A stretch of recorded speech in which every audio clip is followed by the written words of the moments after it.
Good morning, and welcome to Art and Culture Monday.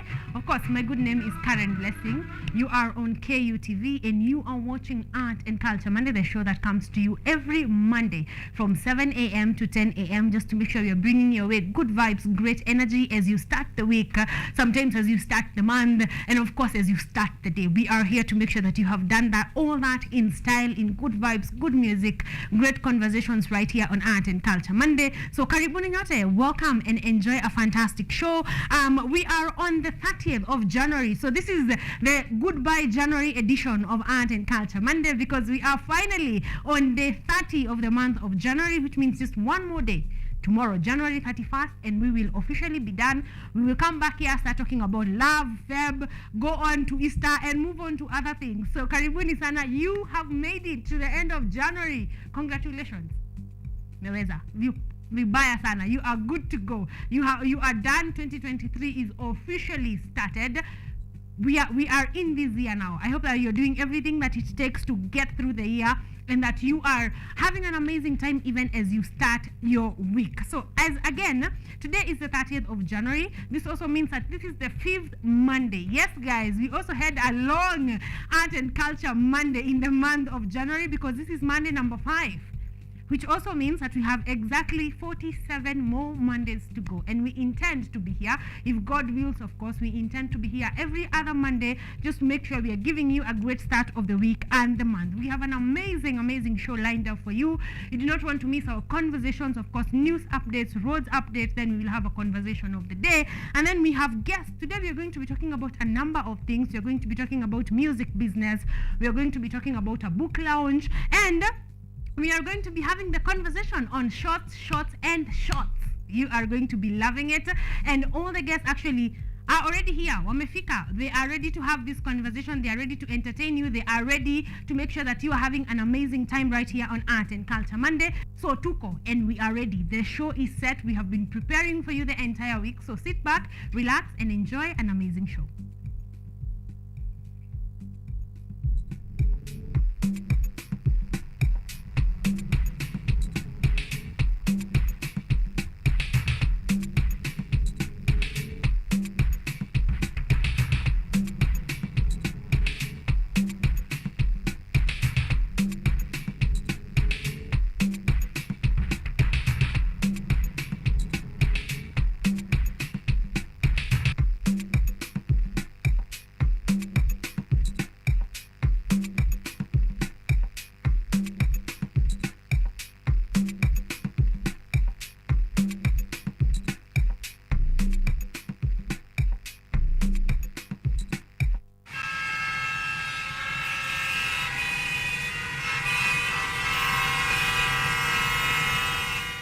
Welcome back. I hope that you are ready for the show that is Art and Culture Monday. Of course, you're watching KUTV. The show is Art and Culture Monday. And I want us to open our lines right now, because they are up and running. We are streaming live on Facebook and on YouTube. So YouTube Live and Facebook Live, just go there, look for KUTV Kenya, and you're going to be getting this very show at the comfort of your phone, your matatu, wherever you are headed to, outside your home. Okay? And also, kama uko nyumbani and you just want to stream on YouTube or Facebook, who are we?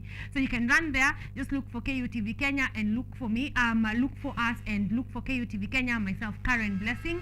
So we are streaming live on YouTube this morning. So we just on YouTube this morning, look for us, the show that is streaming on KUTV Kenya, and get to watch an amazing show. Right about now, we want to take a look at the roads. We want to take a look at what is happening on our roads, whether you're headed into the CBD, away from the CBD.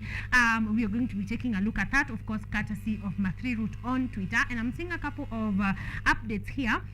Someone is saying we are back to the era of using other routes because thick road is terrible.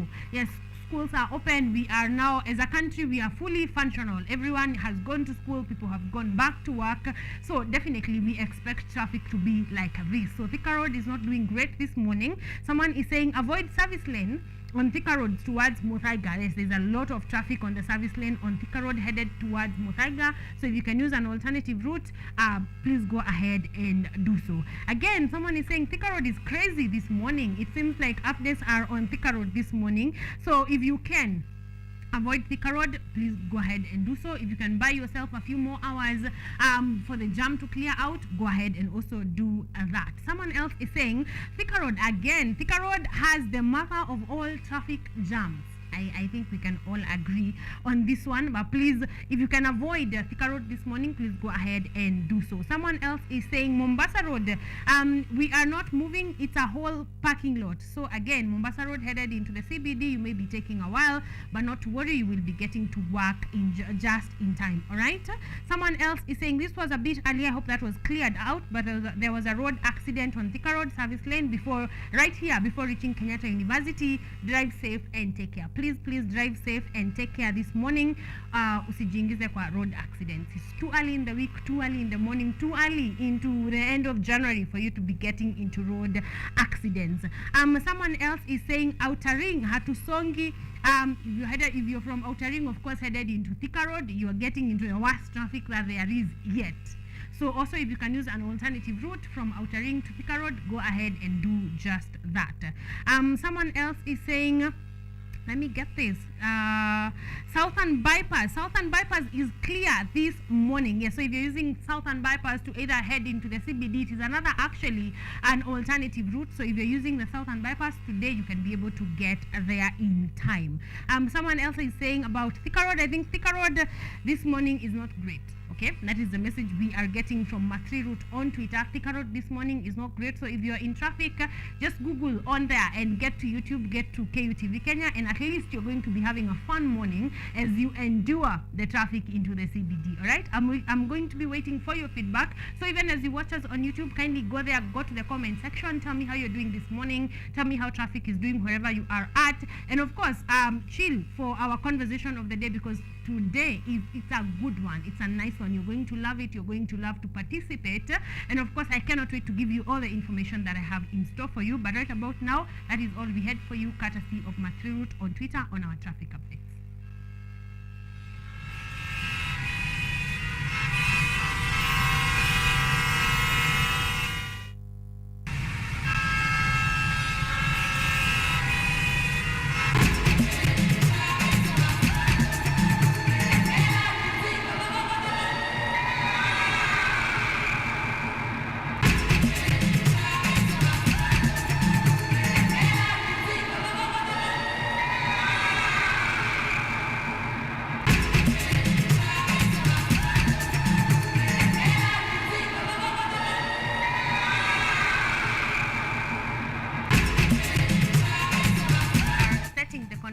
Of the day, we want to have a conversation with you, of course, because we come here, we have fun, but in the midst of all the fun, we need to have conversation, share knowledge, share information that is actually helpful to you and I. And this one is not a new conversation. We are continuing the conversation from last week, where we were talking about career opportunities in the art industry, and we shared quite a few. We shared from fine artist to illustrator to graphic designer to photographer to interior designer, furniture designer, art teacher or lecturer, curator, and art therapist, and even animator. We talked about all those job opportunities, or rather career opportunities, that are there in the art industry. And of course, we said if you are a campus student, if you are a high school student, just cleared your Form 4, you have your degree, you have your A, your B, your C, your D even, it's good to have this information so that you know if it's something that you're passionate about, you can go ahead and get your career started on that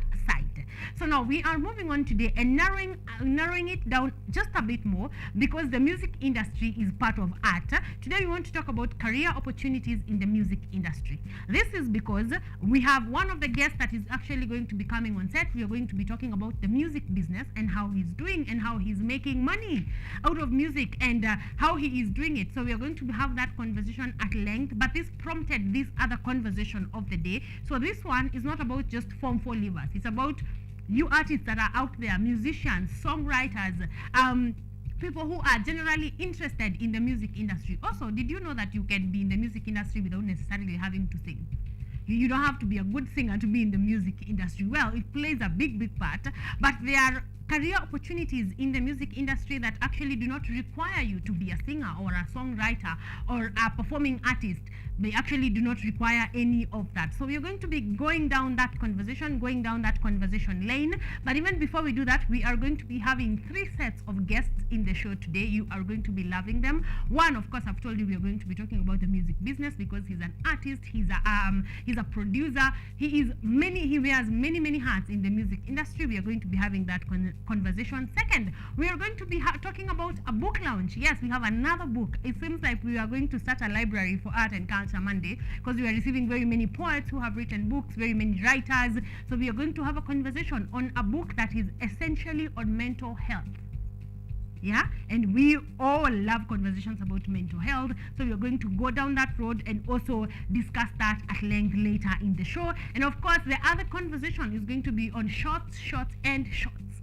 So yes, we are going to be having that conversation. If you have not had it from Art and Culture, that means you have not been here enough Mondays. But if you have, you know what I'm talking about. If you haven't, sit back, relax, and enjoy. And we're going to be having that conversation on shorts, the Valentine edition. So pia leo tunaweza kupatia form ya Valentine. So relax, okay? We're going to be having amazing conversations in the course of the show, and you are going to be loving each and every one of them. Let's go back to our conversation of the day, because I want you to share with me the career opportunities in the music industry, especially if you're an artist, you're just starting out, or you're a veteran in the industry, and in the course of the years that you have been there, you have seen job opportunities, career opportunities that have interested you, or you wish you knew earlier on in your career. I would like you to share that with me, because we have a lot of artists in this country, and we need to place them. We need to tell them where the opportunities in the music industry are.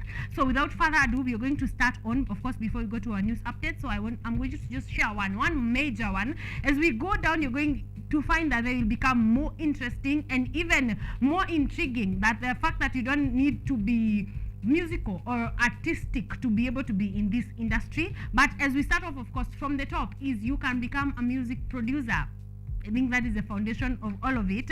And a music producer understands both the creative and the commercial side of business, and develops relationship with both musicians and the record label.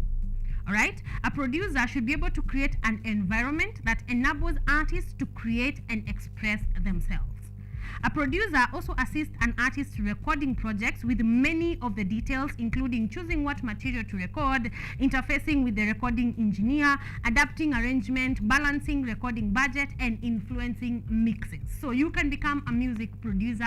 And the thing is, you don't need to be a singer to be a producer. Okay? But that is an amazing opportunity, because you need it for every artist. You need a producer. Every song out there, every single song out there has a producer.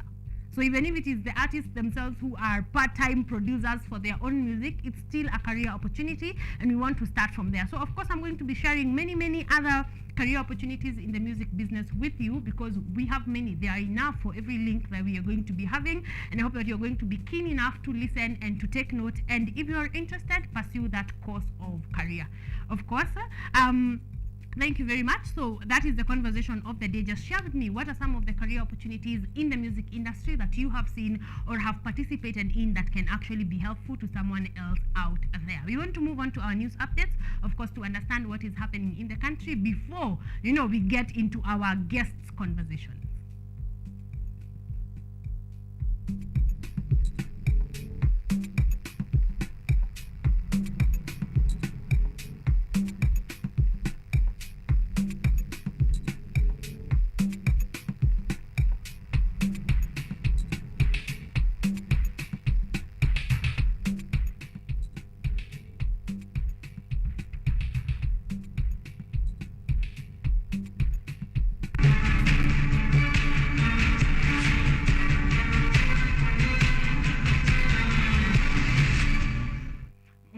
To some news updates. Kicking us off is a story on Azimio One Kenya Leader Coalition, led by the coalition's leader Raila Odinga, took to Jacaranda grounds Nairobi yesterday, where he maintained that the 2022 general election was rigged in favor of President William Ruto. Odinga has further asked President Ruto to resign from office, as Caroline Kimwele reports.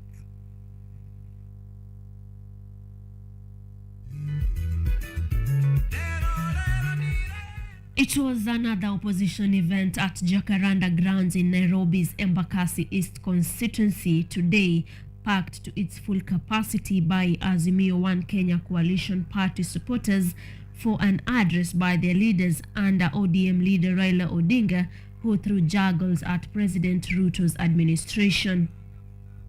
Kwanza tunataka Commonwealth Secretariat na United Nations itume inspectors hapa Kenya.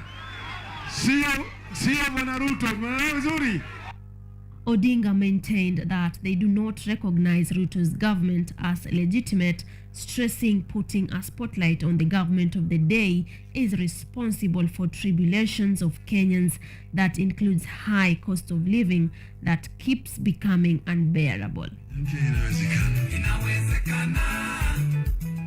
Raila, however, affirmed that he will not stop his opposition activities, mentioning the trend will continue to other parts of the country, including Machakos, Nakuru, Kakamega, Kisumu, and Mombasa, among others. Caroline Kimwele, KUTV. Moving on, still in matters politics, Azimio la Umoja One coalition party leader Raila Odinga has told off Director of Criminal Investigations Mohamed Amin over reports that DCI will probe his dossier in electoral fraud. The ODM boss was speaking in Jacaranda Grounds yesterday, where he held a rally to address Azimio supporters. Take a look.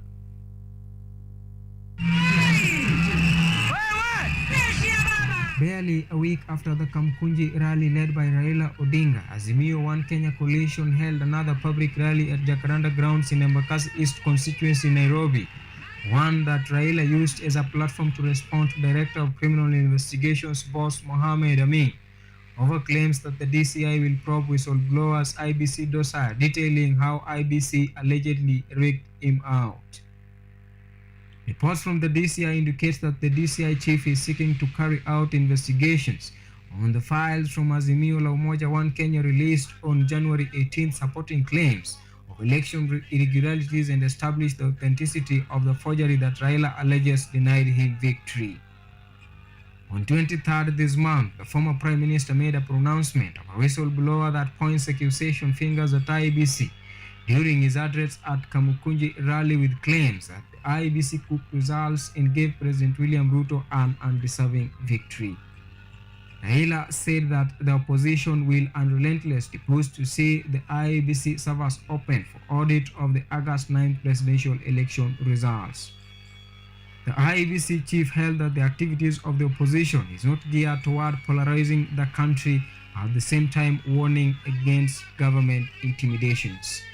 Okumu Modaki for KUTV, Nairobi. Moving on, President William Ruto has maintained the government's development priorities will not be altered due to the actions of the Azimio la Umoja One coalition. This, he said, in response to the Azimio rally that took place yesterday in Jacaranda Grounds, Nairobi, where the political party remained firm on claims that their leader Raila Odinga won in the general elections of 2022. President William Ruto, while speaking during an interdenominational Thanksgiving service at Ole Ntimama Stadium in Narok County, has said that the government would serve and unite all Kenyans equally. Ruto says that the government would not shift its attention to the Azimio la Umoja One coalition activities, but would instead remain focused on development issues. Hatuwezi kuruhusu wale jamaa wabadilishe priorities yetu. Deputy President Rigathi Gachagua, speaking during the same service, has advised President Ruto that should he consider having any discussion with Azimio leader Raila Odinga, it should only be about Raila's exit and permanent retirement from the politics of Kenya. Akae huko afanye kazi ya oversight, atukosoe pahali atuende vizuri, lakini mambo ya handshake, rais usikubali. Na kama utaona hiyo mzee ni sawa kwa sababu ni Mkenya. But you should only, Your Excellency, consider to have only one discussion na hiyo mzee, to discuss his exit from politics and permanent retirement from the politics of Kenya. On his part, Prime Cabinet Secretary Musalia Mudavadi has asked Raila to accept reality and get out of election mode. Walizoea wakafanya ukarabati sijui nini, wakapata cooperation. Wakakuja tena wakafanya ukarabati sijui gani, wakapata nusu mkate.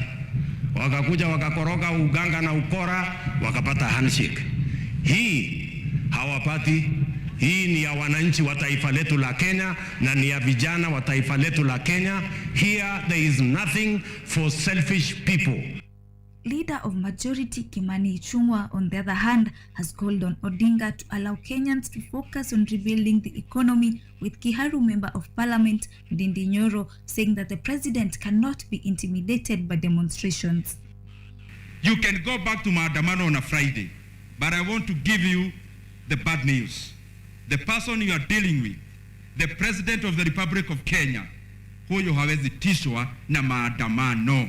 Wacha kuchosha wa Kenya na maandamano. Allow Kenyans to focus on rebuilding the economy that you destroyed with the handshake under the handshake regime. President William Ruto has issued promises to Kenyans, including agro-processing projects, youth employment, resettlement of Mau forest evictees, and tree planting in order to deal with climate change. Jacqueline Wanjiru, KUTV. Moving on, over 300 girls from poor families in Kilifi County have received sanitary towels during a menstrual health charity walk organized by Mephi Hospital Health Initiative. The initiative intends to help the girls maintain menstrual hygiene as parents grapple with the high cost of living. Take a look.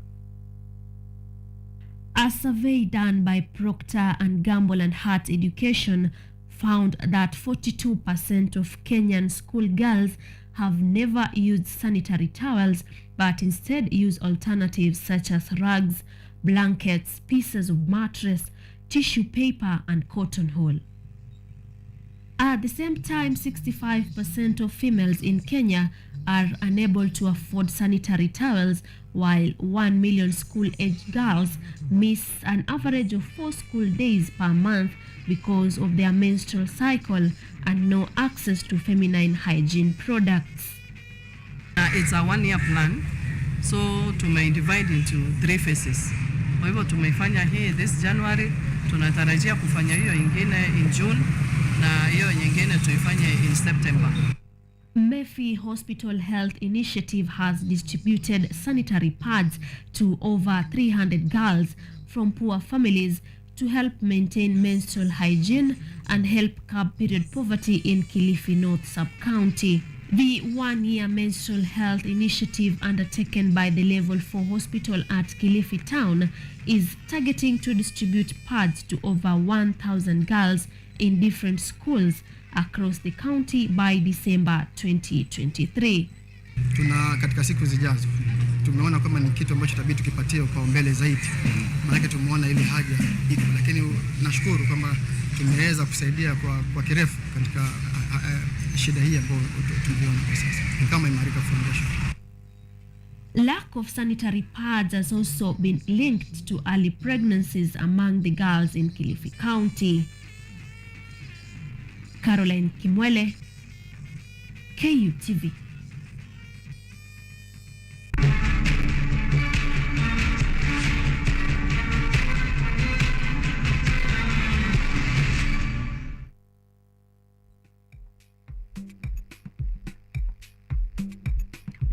Welcome back, ladies and gentlemen. We will get to that point on our news updates, but more updated pieces, of course, will be coming to your screen, so keep it KUTV Kenya. We may also be sharing, a few bits and here, farming, drought situation in the country, so we will be sharing some of those news pieces for you to know how are we headed or what direction is the country taking. Right about now, though, we will have a conversation with shots after the break, so we are yet to go for a very short break, but when we come back, we're going to be having our first lounge, and our conversation will be from DocuBox talking about shots, the Valentine edition. So today we start on a high, so stick around for that.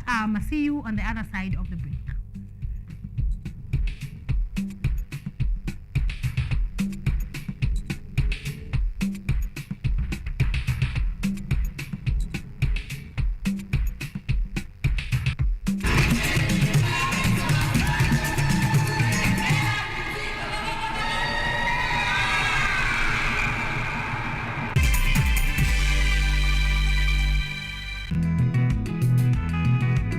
Sayansi ya kilimo huimarisha afya na uchumi endelevu katika jamii.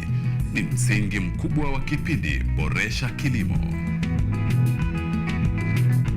Kipindi hiki kinajikita katika teknolojia ya kisasa, utafiti na ushirikishaji wa wadau wa kilimo kuonyesha shughuli mbalimbali shambani. Kwa suluhu ya utoshelevu wa chakula, tazama Boresha Kilimo.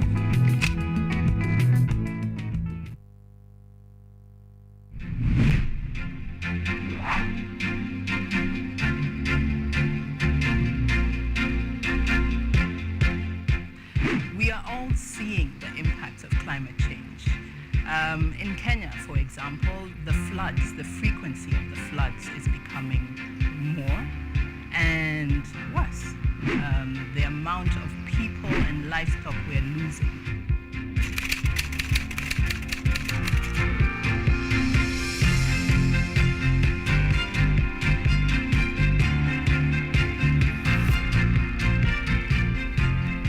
The level we need to go is a level where the normal mwananchi and also the government stakeholders can uptake these solutions.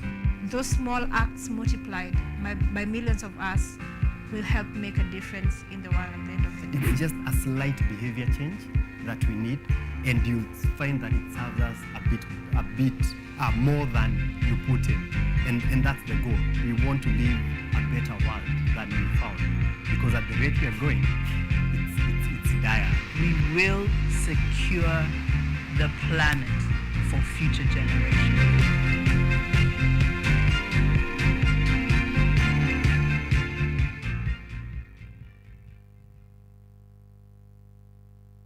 Lola ni programu inayokupa fursa ya kutizama video zozote pindi tu unapokuwa na nafasi. Hadithi za kukupa motisha, drama, maisha ya vyuo vikuu, teknolojia, masuala ya jamii, kuzuru maeneo tofauti, spoti, burudani na zaidi. Pata programu ya Lola sasa kwenye rununu yako kwa yote unayohitaji.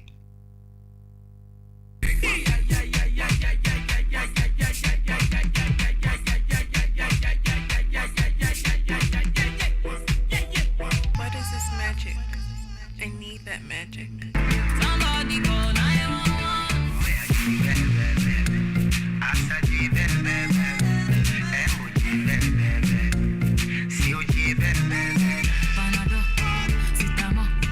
Anything for your girl, give me more. Nasema sugri wagri, den den den yo.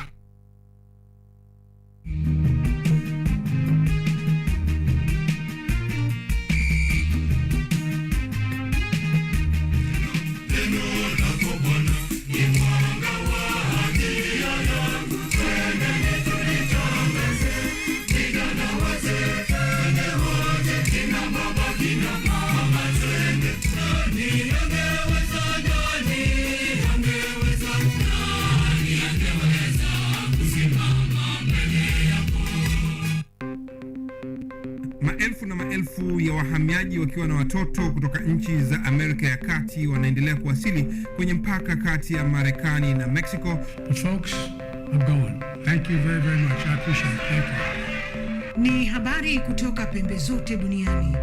Pipopa si vuguvugu. Pipopa ni idea. Sazidi ananyonya, hanyonyi vizuri, anakuwa hayuko comfortable. Jeshi la Jamhuri ya Kidemokrasia ya Kongo linapambana na waasi wa ADF.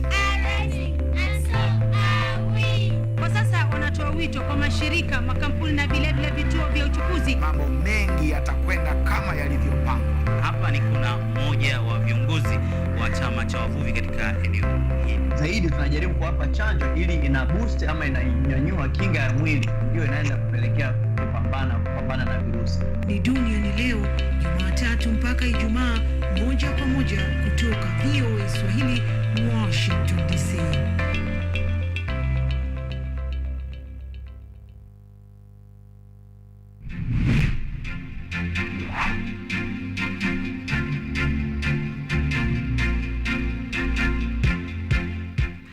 We are all seeing the impacts of climate change. In Kenya, for example, the frequency of the floods is becoming more and worse. The amount of people and livestock we are losing.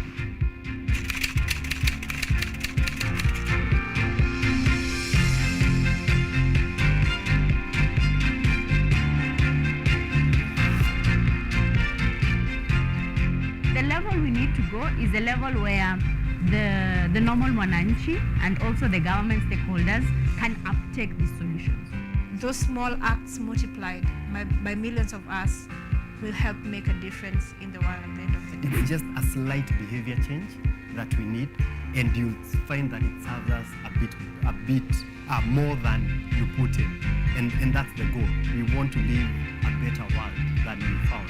Because at the rate we are going, it's dire. We will secure the planet for future generations.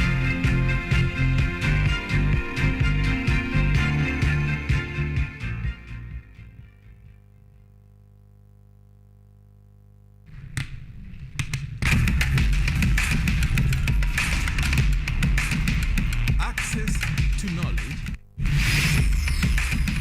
solution to unanswered questions.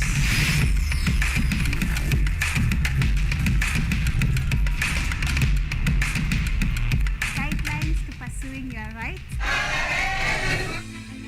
and repossessing your property, intellectual or material.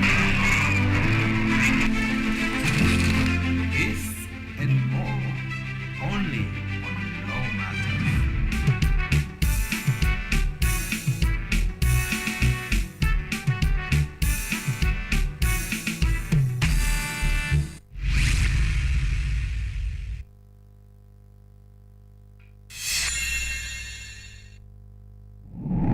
You need to look for high quality friends. I'm from Kingston, Jamaica, you know Portmore.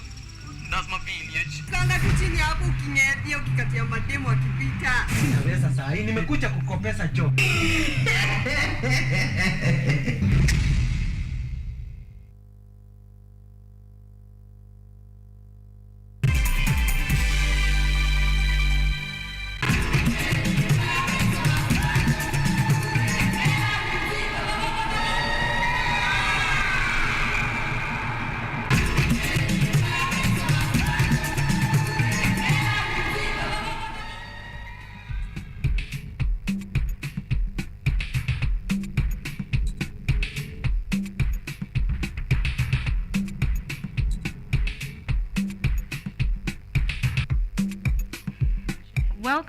Welcome back, ladies and gentlemen. You're having a fantastic time at Art and Culture Monday. We are ready to do this. We are prepared for our first conversation of the day, and my guests are already here. So worry not, okay? We're going to be talking at length about shorts, of course, from Docker and DocuBox.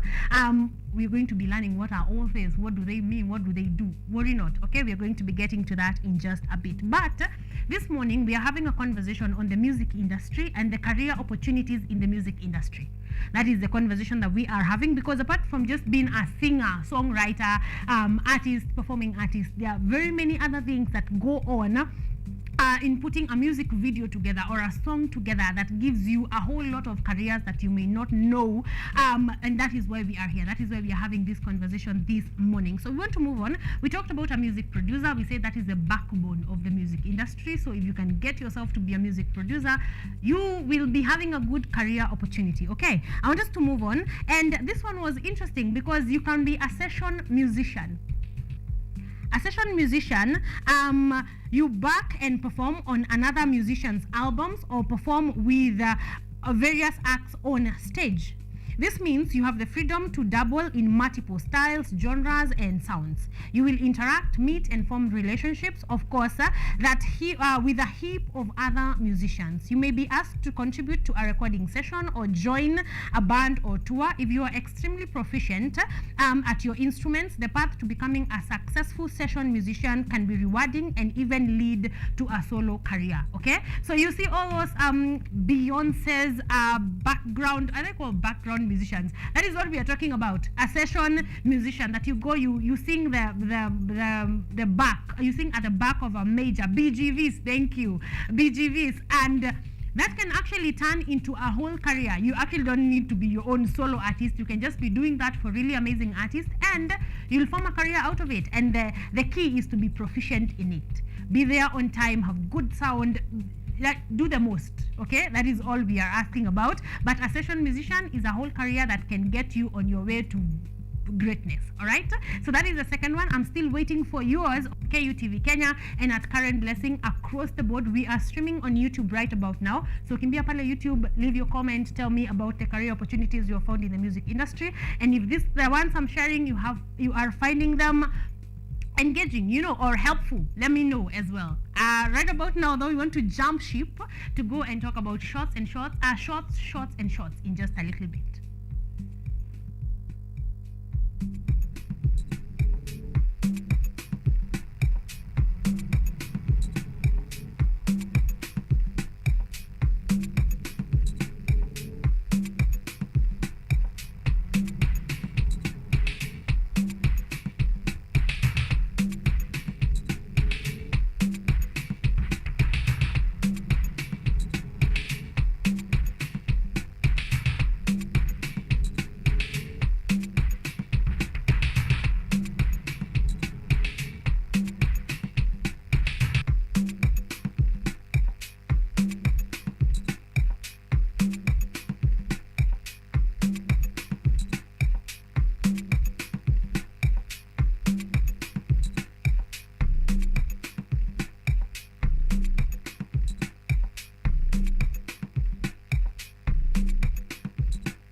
Welcome back, ladies and gentlemen. You are watching KUTV Kenya. My good name is Karen Blessing, and this is Art and Culture Monday. And today, right about now, we are here to have a conversation on shorts. So that is all matters art. Okay, so I know you're going to be loving this, and I'm not alone, so I should not be speaking this much. I have two guests with me, amazing, brilliant minds. Yani, you just want to love these people and this conversation. So I want us to start right from the intro. Austin is already like, ooh, hey, Karen. From TV. Yes, you deserve it. You see the work you guys are doing. You totally. In fact, I think I'm underestimating the talent I'm sitting. Wow. So let's start right from introduction. From the lady that is dressed like me. This was actually not planned, but I like it. I like it so far. Yeah. So let's start from Annie. Please tell us who you are, what you do, talk about DocuBox. All right. Yes. My name is Angish, okay? Yes. I'm the communications and events curator with DocuBox, the East African Documentary Film Fund. Yes. Yeah, so happy to be here. I'm happy to have you. Thank you, and karibu sana. Thank you. Austin. My name is Austin Nyumbok. I am the communications officer for DOCA, and I'm excited to be here. Yes, karibuni sana. I am excited as well. We are off to a good start. You know, excited. Let's get to DocuBox. We have had amazing conversations with guys from DocuBox, starting from you guys as DocuBox and also the talents that you actually get to feature. So I want us to start just to kidogo too for people who have not been here before. Who are DocuBox? What do you guys do? Okay, so DocuBox is the East African Documentary Film Fund. In a nutshell, we support East African filmmakers to tell the stories that they want to tell. I think for a very long time, especially when it comes to documentary films, it was always somebody hired by the UN to come and tell a story about people starving in Northeastern Africa, and that we weren't telling our own stories. So DocuBox was set up for that. to tell our own stories ourselves. Yes. I like that. That seems simple enough. I hope that you guys at home are, in a nutshell, you know what DocuBox does. Austin, DOCA. Well, DOCA has a very close relationship with DocuBox. That's why I'm here. Yes. And DOCA in itself is a Pan-African initiative. So usually, colloquially, what I tell many people that I'm introducing them to this, because DocuBox has been here for a long time. Yes. I tell them, you see what DocuBox is doing for East Africa? Yes. We now do it for the continent. Yes. Right? Yeah. Yes. But now the difference is, we have a more complementary role, because we understand that Africa is quite large and it has very diverse perspectives to sort of expose.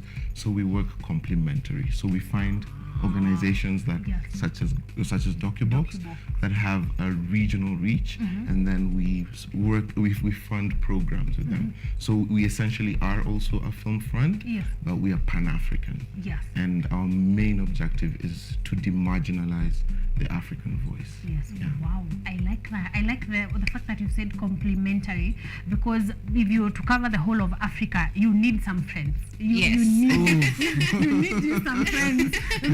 Because some big ones. Exactly. Some friends to be able to catch every East Africa, West Africa, North Africa. You need some friends. So I like that. So you can say you're friends of DocuBox. Yes. Aren't we more than just friends? We're great, fantastic friends. Still friends. It's still friends. Okay. And I like exact friend zone. You've been friend zone. Exactly. Anne, I want you to take me through, before I come to Austin, the film industry in the region that you cover. Are you feeling any improvements over time? Oh my gosh, yes, yes. So DocuBox has actually, we've been running since 2013. Yeah. So this is our 10th anniversary. 10th. Yeah, happy birthday to DocuBox. Yeah. And if you look at the capacity building that has happened in the 10 years, it's really amazing. One of our grantees, so this was a grantee from Tanzania. His name is Amil Shivji. Yes. We encountered him in 2015. He was amongst the first people we funded with a documentary film called Wahenga. This year he has a fiction feature film that's been submitted by Tanzania for the Oscars. Yes. Yeah. And you're just like, look at that trajectory. Yes. He'd never made a feature documentary film, Yes. and then now his film is being He's going for the Oscars by his country. Yes. Yeah, there's been a huge improvement. That And is I a feel like huge improvement. I should not mention a Tanzanian film being submitted without mentioning the Kenyan film that was submitted this year. We are here in Kenya, aren't we? Yes, by Andrew Kaiga. The film is called Terror Storm. Yes. Yeah, so guys, look for Terror Storm, Andrew Kaiga. It's been submitted to the Oscars this year. It's a Kenyan film. Yeah. Wow. That is an upward trajectory that is just looking up. Yes. I like that. You mentioned something about us being able to tell our own stories. And when I look at that, I was thinking, like, I cannot imagine me going to Dallas, Texas to tell their story. Imagine. So the fact that the opposite was happening was already bizarre. Exactly. It was already very bizarre, because I am imagining I wouldn't even be able to relate to the level to really tell a good story, a good true story. Exactly. I wouldn't if I tried. So I love this opportunity for us. I love that we are able to do this. Doka, tell me through your bumps, now that you are in the continent, are you feeling you are in an upward trajectory as well? Yes, in fact, just to opine, DocuBox really helped us understand how they were our introduction, right? So in fact, DOCA is headquartered here in Nairobi, and the main reason we did that is because we realized across the continent, you see here we usually complain that our structures, our infrastructure in terms of the government and the support, but you go to places like in West Africa and South Africa, you see that film and culture is really, really taken seriously. Yeah. We were at FESPACO on 2021, and there is actually a roundabout in the capital dedicated to filmmakers. Right? So, and what I'm seeing as a trend, and even us as a film fund, what we see as a trend, is the work of these different regional organizations have been really helpful in ensuring that the talent has somewhere accessible to actually improve their craft. Yeah, and that's why being complementary, we're not reinventing the wheel. Yes. So we just work with different organizations from South, like the Documentary Film Association in South Africa, Kudugu Doc in West Africa, FIDA Doc in Morocco. So we work with those organizations, and we've seen that the problem at the first time was development, people having an idea and turning it into, you know, a film, a documentary film. But now we're realizing we've moved there, that now people are asking us about where can I get my post-production work done? Yes. Because they can make the film. Exactly. They have the film done. In fact, some of our films that we granted late stage, that is post-production and impact, which is just a documentary word for distribution and promotion. Yeah. Because they're real stories, you just don't market them. They have to have an impact on the communities that they represent. So we're realizing a huge trend where our stories are needed. Now it's people from the West, the global North, that are coming to us like, do you have more stories? Because this is now opening our eyes to the continent. So it also just goes to speak as our culture as Africans in terms of working together and collaborating. And that's why I really appreciate this relationship. Exactly. In terms of we're seeing that we're picking up where they've grown, right? And then from there, you take them to the next level. Yes. I like that. And now we are not talking about how do I actualize this idea. It's no, I have this idea actualized already. How can you guys be able to come in handy and help me push it upwards? I like that. That seems like a good improvement. That is a good improvement on our side, and I like that very much. Let's narrow down, because I know we can talk about DOCA and DocBox for days. So I want us to narrow down to shorts, and shorts, and talk about. Let's start from there. Like, you guys. 1 minute to smile. Yes. No, for one, I just have to say congratulations for your titles, whether it is for film, short films, documentaries. Like, the title is just telling you, come see what this is about. So tell us about shorts, and shorts. Let's start from the incubation. What idea, or like, what was the dream? What was the dream for shorts, and shorts? What did you guys want it to bring to the table? Okay, so shorts, and shorts actually was for a bunch of fiction filmmakers who we met. Like I said, we started funding documentary films. Yes. And then we met along the way a lot of fiction filmmakers who are like, hey, what about us? Yeah. And that's where shorts, and shorts was born. So the gist is very simple. We wear shorts. We watch short films from around the continent and from African filmmakers and filmmakers of African origin. And we drink shots. Alcoholic and non-alcoholic available. And through the shorts, and shorts program, we also began to fund short fiction scripts. So how that happens is we put a call out for short fiction scripts. We pick the best 10. They go through a really intense 2-week workshop. They rework the scripts. And then we give the best, like 3 or 4, funding of a minimum of $2,500 US to turn your script into a film. Wow, I like that. That is a good funding. It is. When you say 22,500, and I'm like, okay. Then the US dollars came in. Then I'm like, fine. We can do this. We can do this. How short are these short films? In the industry, a short film, I think the maximum duration is 40 minutes, but we funded a film that was, I think, 3 minutes long. Okay. Yeah. That is a huge story right there, told in 3 minutes. 3 minutes. Yes. Yeah. I like that. So fictional filmmakers, I know that is, those are jargons that many people who are watching might not be able to understand. So we have short films, we have documentaries. So documentaries are on real life events. Yes. We focus on character-driven documentary films. So what that means is you're actually following a real life person while they're trying to, or while they're moving through life and tackling a real life situation that they're going through. And the difference between that and the fictional short films? A fiction film is a made-up world. Made up characters. Yes, and they have a story that they're moving through. Exactly. I'm asking that because many of our viewers here are interested. All they know is that they are interested in film. They have no idea whether it is documentaries or fiction films or like they have no idea. So I like that clarification in order for someone to be able to place themselves. Okay, I'm very good. I can create a whole universe in my head. So is there a place for me? Because when we say documentaries, people are like, animals, long my stories, goodness. following people through. But there's so much more that yeah. In fact, I'm so glad you bring that up. Yeah. There is a film that I watched at Shorts. Yeah. Virtual Voice. Okay. Susanna Migrani. Yeah. She's from Sudan. From Sudan. Yes. Yeah. This is one of the films that literally makes you understand that genre is a concept we've created. Yes. Because she blurs the line between reality, right? Like what's happening and her own individual take and perspective. Yes. I found that quite interesting because I'm watching it. It's mainly about, she's sort of documenting her experience during COVID and the woke agenda. The woke agenda. I didn't want to say that. And the woke agenda. She documents that in such an artistic way. Yes. Yeah. And but it's a fiction film. It's a fiction film, but then you're like, these are real life events. So also my encouragement to young filmmakers everywhere is that do you and then classify it later. Yeah, exactly. Yeah. It doesn't need to start from classification. Yes.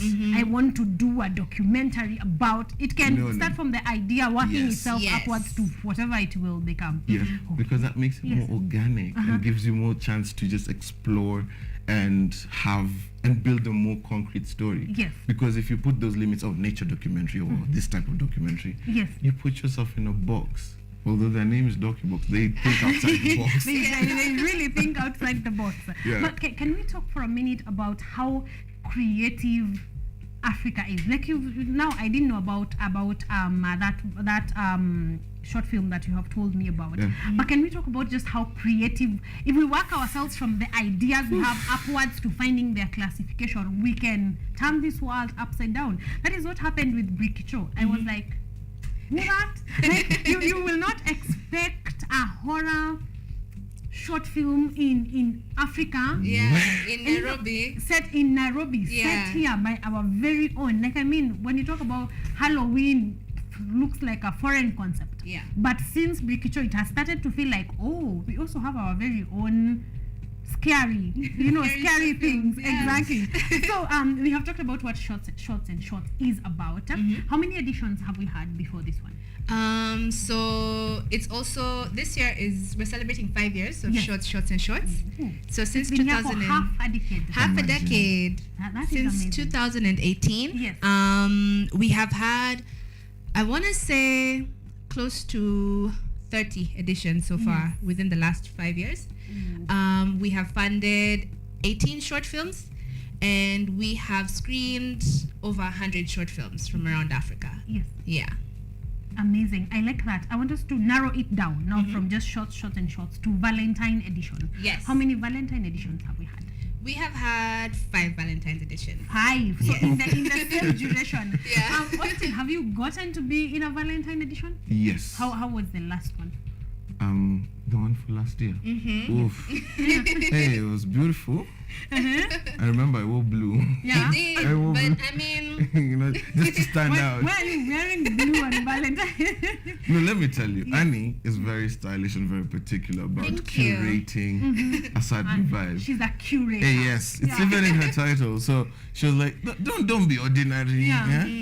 Content fiber, she said, at least you didn't think red. Yes.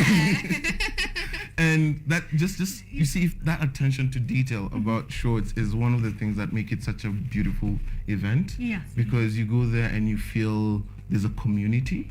You meet young filmmakers. You see films that actually change your perspective. You're talking about Brikicho. I've watched it twice, and the second time I was like, my God, what is this? Yeah. The tension was just it's so deep. You understand?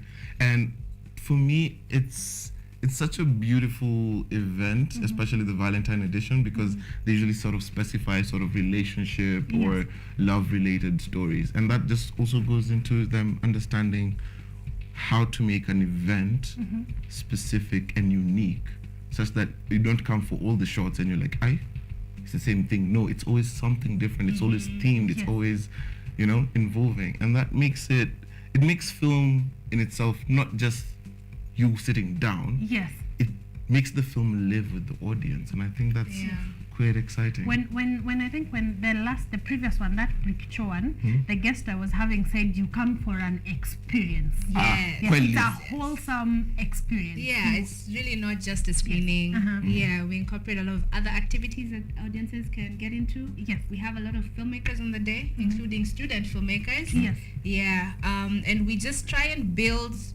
the organic interaction around film, and it's a lot of fun interactions. And these are the stories that, they carry forward. The next time somebody's like, "Oh, have you gone for shots? Last time it was like this and like this." Yes. People get excited about film, and that's really what it is. Exactly. We want people to celebrate film. That's what I usually call it. It's like a celebration of film. I don't even call it a screening event. Yes. It's a party. It's a party for filmmakers. Yes. I like that. So comparing last year or the last 5, because we have had many, what is coming to the table on this year's Valentine edition of Short and Short that has not been there before? I don't know if I should say that here. Just snippet, just a little snippet. Well, we do have, I think the most exciting news I can share is that we do have a funding opportunity coming up. Yes, and if you want to hear more about it, how you can turn your short script into a film, come for Shots and Shots. Exactly. Like where else? Go there and just, even if you don't get the funding, the networking you get out of there. Yeah. Austin can tell you all about it, because that's all he does. And then, in fact, just to add a little bit, and maybe, so you have to understand that they're so inclusive. Yeah. In that, when she talked about students and people, most of the people who even volunteer at Shorts are people in the film industry. Yeah, young people who come in and they just want to help out. And it's such a huge interactive opportunity where you can see how you can have an idea for this film or this work is being shown and how that can interact directly with the audience. Because culture, in the culture space, it's very difficult for many artists. Once they've made the film, they don't know, okay, now how do I put it in front of you? Fine, they can put it on YouTube, they can put it on a streaming platform, but that extra mile of sitting down, having a conversation, is why also there's a director's lounge at Shorts, right? Yeah. Where even after the films have been screened, you can have a one-on-one with the filmmaker. Yes. So if anything, networking is something you will get out of there for free. Yes. Yes. And that networking, Austin can tell you, it's for life. Like, it will get you to places funding would not even have taken you. Because that networking, it's not just about funding. It's not just about money. It's about the relationships you create. Yes. And the next one will be even bigger, because now you know people. I can't stress enough. I tell these guys about networking every other day. Just meeting people. You will go to rooms, you will enter in rooms you have never, just because you know a certain person. Okay, let's get just because you know Annie, that's what my director is saying. Only she'll get you to rooms. I will. It's a good name to know. It's a good name to know. Yes. Thank you. We have talked about director's launch, and I want us to get into the things that will be going on during the function, the activities that will be going on. Take us through. Okay. Yes. Oh my God. Yes. Okay. So we used to be at the Prestige Plaza Cinema. Yes. Then COVID happened, but it turned out to be a blessing in disguise that we moved now outdoors, because now we have a lot more flexibility to do a lot more fun things. Yes. So how the program runs is we have the screening first, and we show a bunch of short films back to back to back to back, curated by our fantastic screenings manager, Wamboy. Hey, Wamboy. And we phenomenal. And we have a big outdoor screen. Yes.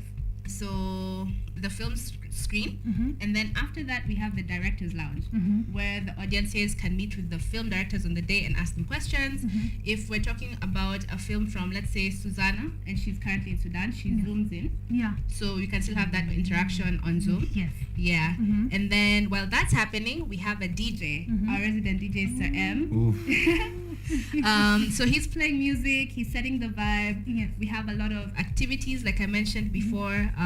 For example, from Zalendo edition last year, we got Anganya to come with the music and everything, and we watched short films about matatus in the matatu. Yes. So these are like different things all happening at the same time. Exactly. And then the films also play on a loop. And you might ask yourself, if the DJ is playing music, how are we also playing films? Yes. we have silent disco headsets.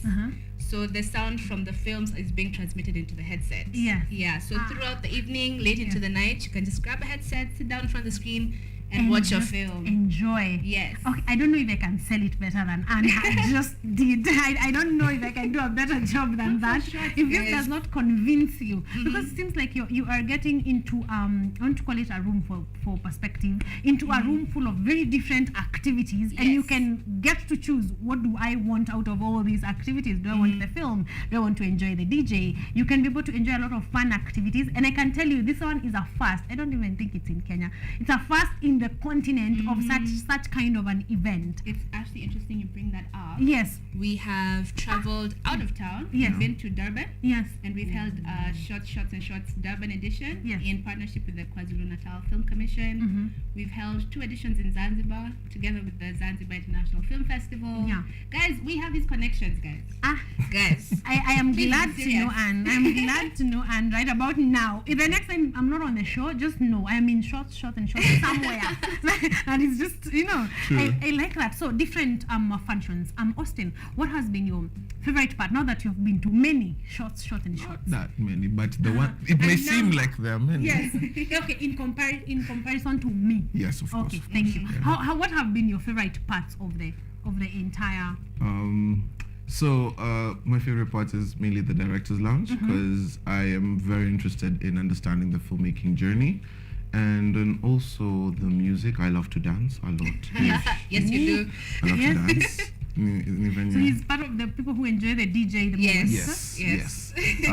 I love Sir M personally. Yes. As a DJ. Yes. You need to clarify that. Yeah, but it's 2023. But so the thing is, it's just the music, the vibe, and then there's a lot more. There's art. Annie makes sure that we have. Last time there was, during the Halloween edition, there was a tarot reader. Yeah, tarot card reader. Yeah, so she's reading your fortune. Yanni, the things you're being told are not as much as the things you will see and experience. But also for me, also taking from an organizational standpoint, what we've seen, it's also made us understand that shorts as a film form are a more accessible way of somebody to get into film. Exactly. You understand? Because right now everybody makes shorts on TikTok. Yes. On reels, on stories. Yes. Yeah. And these are the new generation of filmmakers. Yes. In fact, if to speak about us, our previous call, there was it was a film about young kids in Egypt who have a chronic illness that they use TikTok as a form of therapy. Yeah. Wow. Ooh. Okay. Right? Unfortunately, we didn't fund that film, but it just got us understanding that there is a huge potential in understanding that short form content has an impact in the generation that's coming. Exactly. Yes, and I feel like Shots and Shots as an event is positioned to be that introduction. Yeah. So that you have a place where you can go and ask questions, go and see what people are doing. Exactly. And then now pick it up. And even as DOCA, we're thinking about having just maybe a grant just for shorts. Yes. It's still in the works. It's still thinking, because for the longest time, documentary has been feature length, mid length, right? And we are now seeing that it's more accessible, right? In fact, one of your programs, the Impact Lab in December, there was a lady from Tanzania who was telling me that they have this community where they only sponsor films or character-driven stories less than 5 minutes. You remember that? Yeah, I remember. Yeah? I remember. And I was like, wow. Yeah. And that's their focus. That's all they do. And that just goes, technology has made it so easy that we can talk to directors on Zoom, but also it's made it easier for us making a film on your phone. Yeah, exactly. You don't need expensive equipment. Yes. Nothing. Yeah. And I was going there on TikTok because numbers don't lie. And the numbers on TikTok are massive. Yeah. And that is actually under a minute. You have 2 seconds to communicate something, but you can communicate so much. You realize you can say so much in so little time that does not require massive equipment and cameras and they are exactly. So I think Shots is the way to go. It is. I definitely think it's the way to go. Let's get to the wrapping up stage. The where, the when, tickets. Am I getting a ticket? All those things can be discussed together. So let's start with the where and when and the tickets. All right.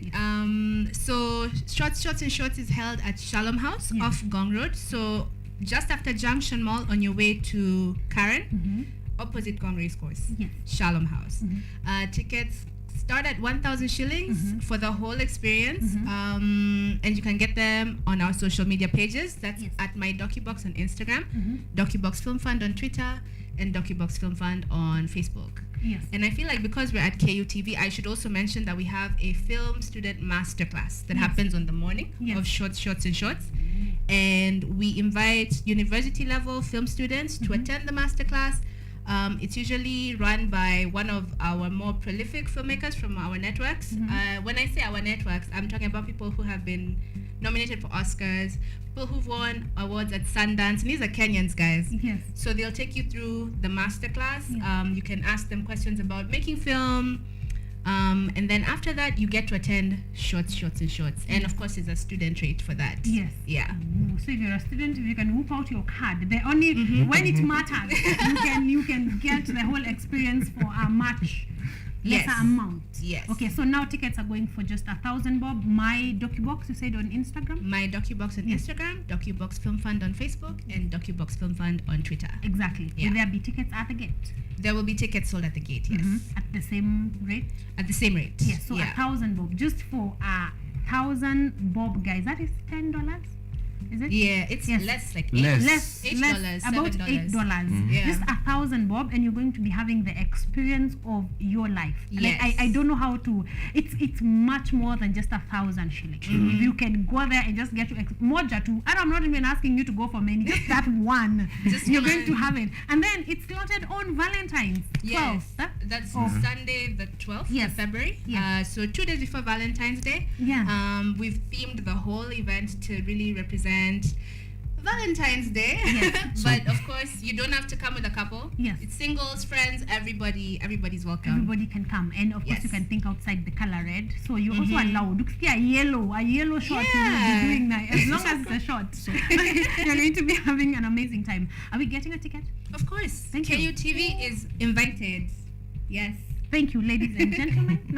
Do we close here? Can we go prepare for shots? I have my shot in the bag. Honestly, you have your shot in the bag. Thank you. Thank you so much. I want you to give us handles for Doka, because I feel we have been making good noise for DocuBox. So I would like us to do the same. Of course. So socials for Doka as well as your socials for interaction purposes. Okay. And we will appreciate it. Okay, so for Doka, it's official Doka everywhere. Yes. And my personal is Prince Nyambok everywhere.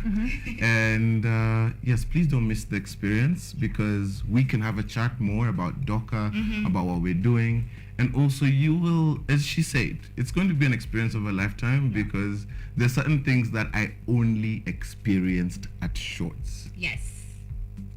And that's a lot. And whoever knows me, I experience a lot. So that is something that just, I hope, lets you have a beautiful Sunday. And on top of that, for the guys in the audience, that's a cheat code. Yes, it's a cheat code. Okay. Sawa, guys, sorted. Can I maybe just do one last shout Yes, out please. to Yes. our one and only partner, Fairy Lights Kenya. Thank you so much for coming on board again. Yeah. Guys, come and meet Fairy Lights Kenya. They're a really incredible new venture in Nairobi at Shorts and Shorts. Exactly. So you will also get to meet other people. Please say hi to Wamboiga there. Hi, Wamboiga there. Fantastic friend. She's a fantastic. Please, and take my personal hi. Monday I will be at this one. Okay. Karen, you are not. So I will be at this one. But guys, get your tickets for just 1,000 bob on the 12th of February, and you are going to be having an amazing all-day experience. Yes. It's the entire day. You learn, you have fun, you drink some shots, good music, great film. You will get to understand there are big creatives in this country that are putting things together you wouldn't think were possible.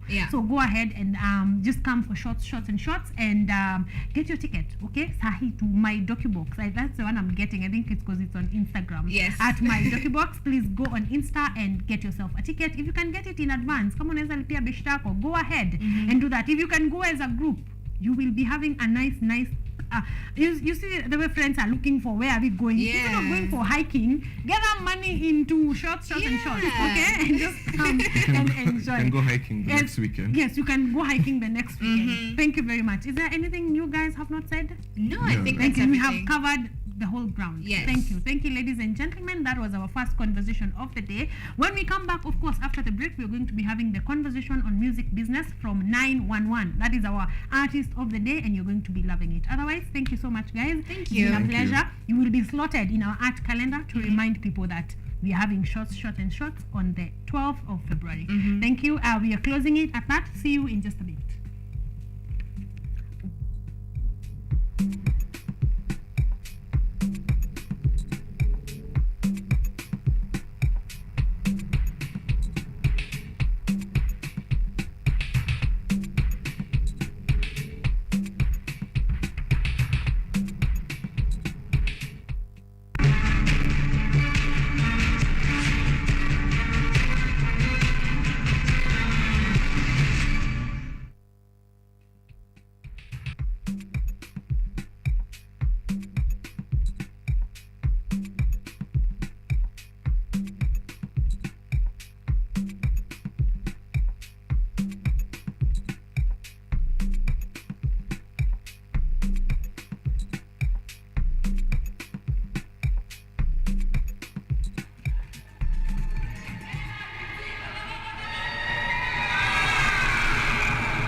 Vera Beauty and Fashion College is focused on being the leading technical and vocational training institute in the region. Our team possesses in-depth knowledge and extensive experience in the industry, offering thorough training in cosmetology, hairdressing, interior design, creative arts, training of trainers, nail technology, and fashion design. With branches in Nairobi, Thika, Meru, Eldoret, and now in Mombasa, our courses ensure that learners are completely equipped with knowledge, competency, and employability skills. Enroll today to be a part of a center of excellence. Kenyatta University Career Week 2023, starting this Saturday the 28th. The ever-entertaining, educative and energizing high school fair will be taking place at the university's graduation square from 9 a.m. The event is open to all high school students free of charge. Join us and learn more on the academic programs and interact with different faculties. Public lectures on topical issues will be taking place between Monday and Wednesday, with corporate exhibitions scheduled for Thursday the 2nd and Friday 3rd February. The official opening ceremony will take place on Thursday 2nd February at the Graduation Square from 1 p.m. This year's theme is dubbed Digital Disruptions, the Future of Work in a Hybrid World. Be part of us as we mark the 2023 Career Week Fair.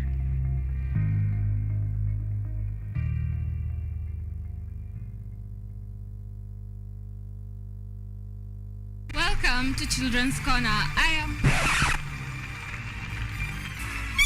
Welcome to Children's Corner.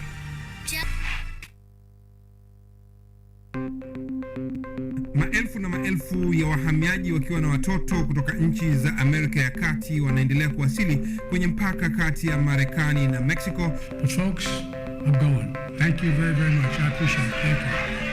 Ni habari kutoka pembe zote duniani. Pepopa si kukufuku. Pepopa ni idea. Sazidi ananyonya, hanyonyi vizuri, anakuwa hayuko comfortable. Jeshi la Jamhuri ya Kidemokrasia ya Kongo linapambana na waasi wa ADF.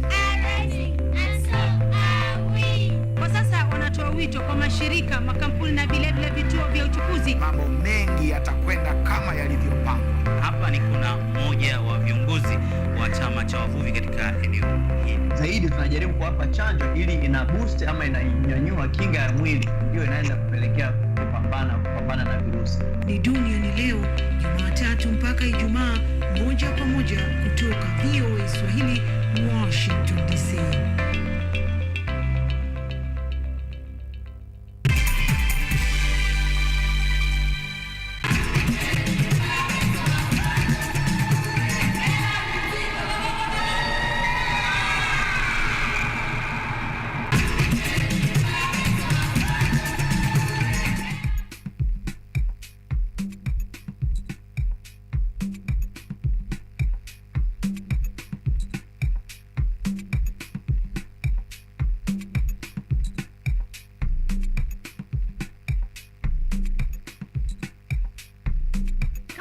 Welcome back, ladies and gentlemen. I hope that you have had a fantastic time on our first conversation. It was brilliant, and I hope that you're ready to go for shots on the February 12th. Okay, just get your tickets, just 1,000 bob, and you're going to be loving every bit of that experience. So my guests have mentioned a short film that has actually been part of shots, and I want us to see the trailer, see what it is about. So it's called Terror Storm. I want us to get a trailer and just get your juices flowing for what you will be expecting at shots right about now.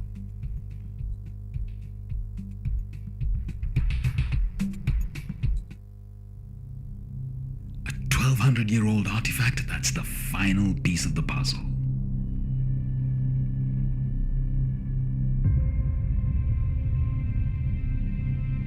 I'm about to change the world with this discovery.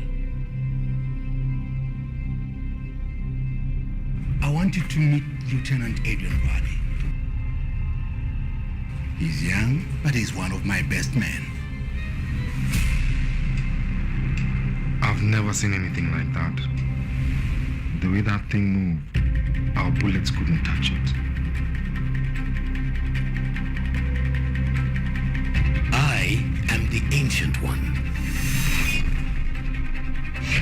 This world came crumbling down in glorious flames under my hand of power. An enemy of cosmic proportions is about to inflict his rage on an entire planet, and you want us to just sit and do nothing? Our objective is to track down the artifact, and we've been authorized to use lethal force.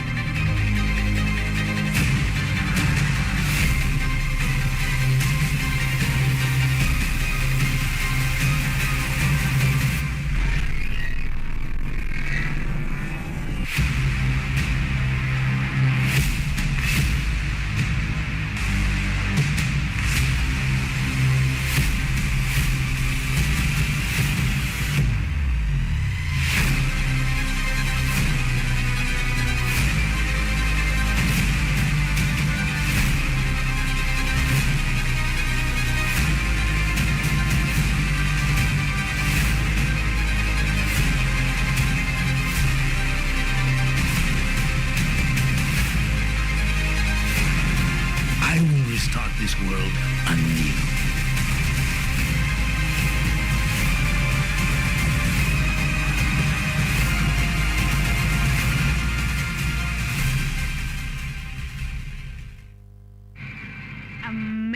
Amazing works there. That is a short film called Terror Storm from our very own African composer. She's actually from South Sudan, and she's doing brilliant work. Like, I mean, when you watch that, you are thinking video games, you're thinking PS, you're thinking anime, you are not thinking Africa, but that is actually an African short filmmaker that has Kenyan filmmaker that has put that work together. I think we are headed in the right direction. If we keep this trajectory, we are definitely going all the way up to the Oscars. Okay?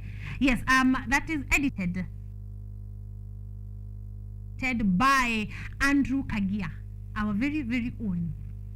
All right, thank you very much for that. Thank you for giving us film content that is actually doable, that is from ourselves. We ourselves are telling our own stories using our own technology to be able to do this. So this is a group of elite African heroes who unite in an attempt to vanquish an ancient wizard who threatens to destroy the earth with a powerful, mysterious artifact. This is written, directed, and animated by Andrew Kagia, one of our very own best filmmakers in the country. Of course, this features a talented Kenyan cast, Ali Mwangola, Melvin Alusa, Sarah Muhoho, Miriam Nungo, Peter Mudamba, and Mungai Kiroga. These are all names familiar, simple for our tongues, put together by our very own. And of course, this is produced in Kenya, powered by Unreal. And that has been an amazing short feature film. And I'm just hoping you are going to be experiencing this and much more in Shots, which is taking place on the February the 12th. get your ticket for just 1,000 bob, and you're going to be having an amazing time. We are having a conversation on the careers in the music industry, and my guest is here to disseminate just that. And I know he does most of these things, if not all of them, the career opportunities that I'm giving you, because all of them are found in the music industry. Now, we have talked about a composer, we have talked about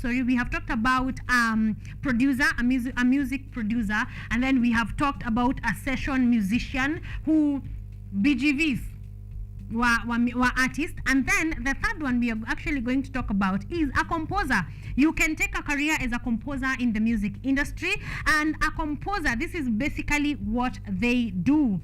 In a nutshell, let me just get that in a minute. A composer, they aren't just tied down to the classical music genre, which is I think what we are expecting. They write for film, for TV, for video games. Have you heard the music that is going on in Terrastorm? Someone has composed that and put it together, and of course given it or sold it to them at a price. So a composer can actually earn a living through that. They can also write and arrange recorded or live music across genres. Regardless of which avenue you wish to pursue, you must have a masterful understanding of music theory. You must be able to really play one or many instruments and have the technical capabilities of capturing your compositions effectively, whether it be through music, notation, or recording. So you can be a music composer even for the industry, for music, for video games, for TV, for documentaries, for feature films. You can be able, for video games, you can be able to do a composer and get your money there. So yeah, we're going to be talking to an expert who has been there, done that. So in just a short minute, we are going to be having 911, who is our guest of the day. We are talking about the music industry and money making in the music industry in a short bit.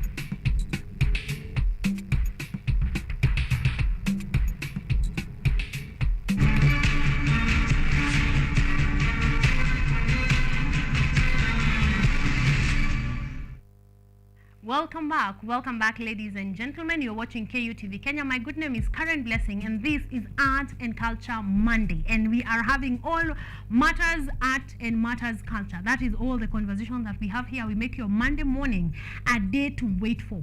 Okay, that is what we are doing here, and we are done with our launch number 1. We were talking about shots, which is going down on the 12th of February for just 1,000 bob, which I'm hoping that you will go ahead and get your tickets. We are moving on now to our launch number 2, and we are talking to an artist. I think that is what I can call him, because he has very many hats. His name is 911. I want him to say hi and get this conversation on the road. Good morning. Good morning. How are you doing? I'm fine. Monday yako inakaa vipi? Iko fiti sana. Yes. Unaamkanga mapema Monday? Is Monday your rest day ama you're usually at work? We are usually at work. At work. Yeah, I love it. Then you are my people. You are the people I've been looking for. Karibuni sana. I want you to say hi to my audience. Yeah. Karibu sana. He's alone in studio.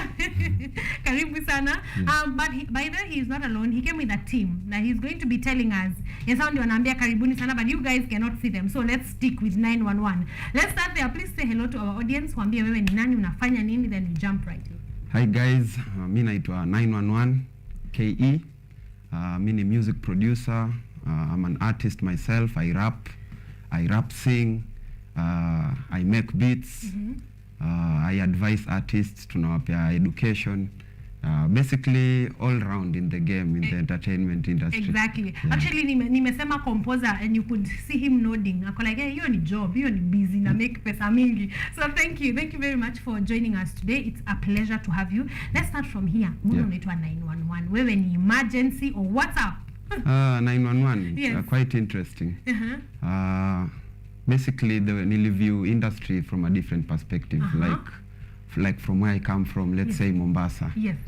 If I'm to ask you to mention about 5 artists, I'm sure utafika kama number 4 alafu. Yes, ama nianza kumention wa Tanzania. Yes. So basically 911 the concept was mini ile number una call for emergency, like I've come to rescue. Yes. Yeah, I'm breathing in life into a dying game or something. Yeah. Wow. So that was the concept. Hey, I like it. I like it. Wanaka watu wa Mombasa wako sorted. Ukicall tu uko sawa. You are sorted. So tell me, what gap did you see? Like okay, you said you're based in Mombasa.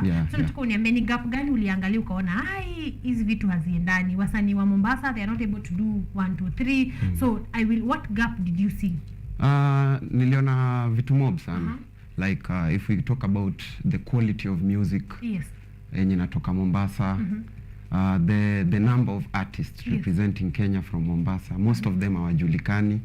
Ni ngumu kupata like most of their music out here. So unapata like the likes of Masauti na Jovial ndo sana like huku mnawajua and maybe beyond Africa. So niliona hiyo space, like I even had the option to maybe come and set up in Nairobi, but I felt like Nairobi is already sorted.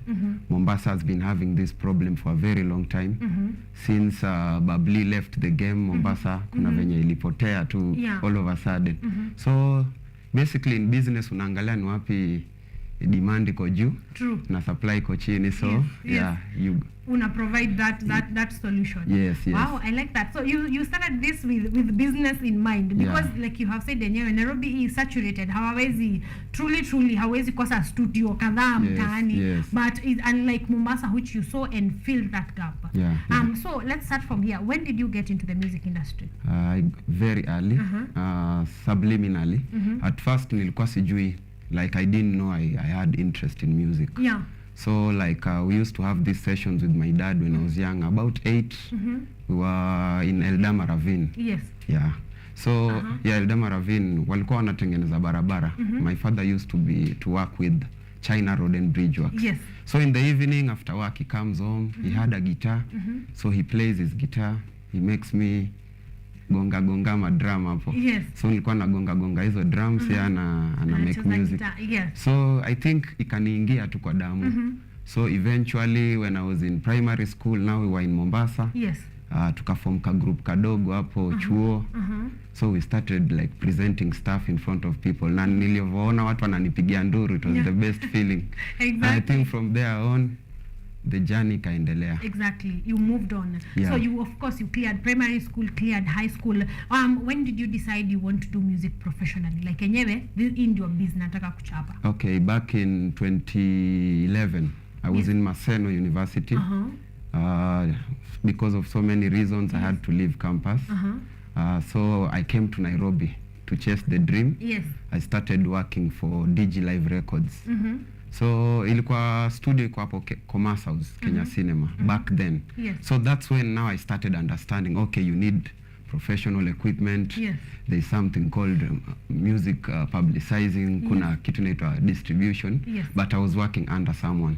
So I really couldn't expand, sikuwa na ile creative freedom. So due to some personal stuff, I also left DigiLive, and then like nilienda silent for over 8 years. But then the dream never died, because I believe in law of attraction. The more you think of it, the more you want it, it will come to you eventually. Exactly. So I met like-minded people. I pitched the idea. They liked it. Planet 9 Entertainment label became a reality. And you started. I pull up kidogo tu. You went out of the industry for about 8 years. In these 8 years, what were you doing? Soul searching. Nilikuwa najitafuta. Ulikuwa unajitafuta mwenyewe. That took a while, but I'd like to think this is my director is asking kama ulijipata. Definitely Planet 9 is here now, so ulijipata. Meanwhile, what were you doing business wise? Now that we are talking about business. Okay. Mini hustler. I've hustled a lot. I've sold what we call mabuyu. I don't know if you know what mabuyu is. Mabuyu. Nimeuza mabuyu, nimefanya fumigation. Nimeosha viti.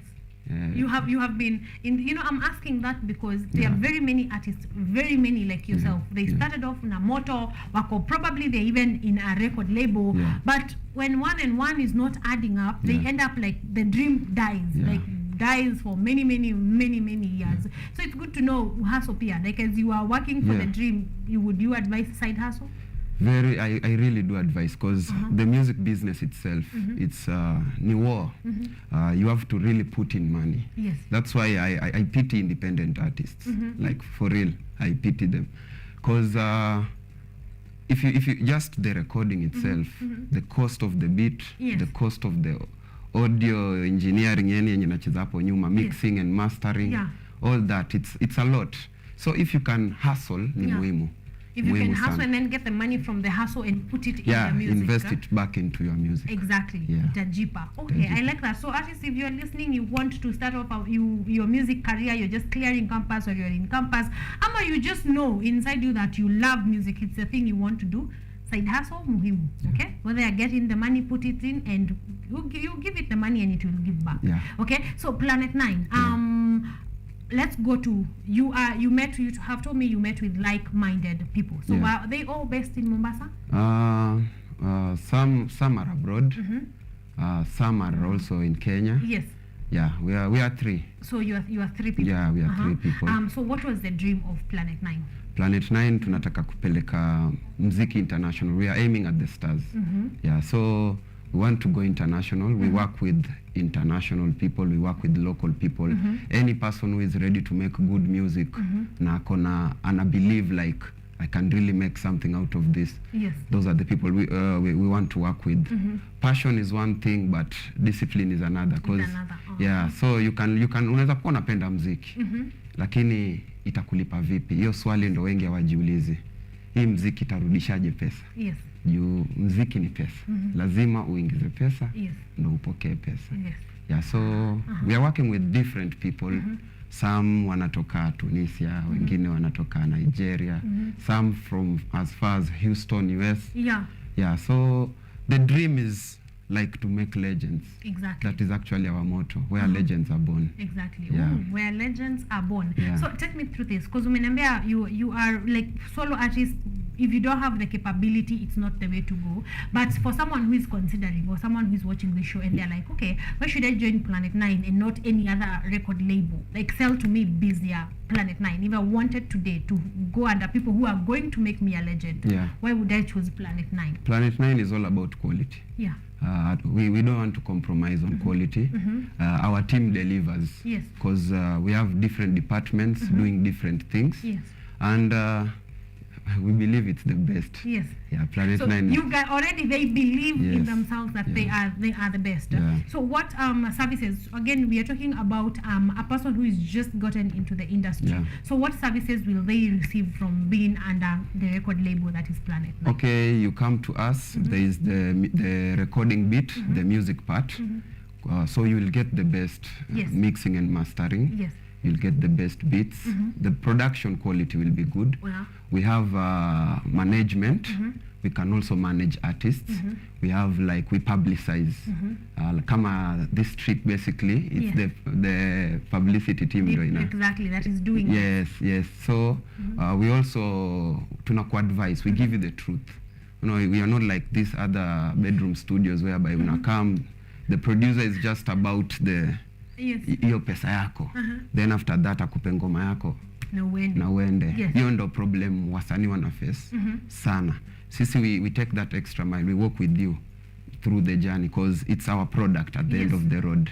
So we want this product ifike pale ndo hata the next client akikama naona that we are able to push your project even after producing it. Yes.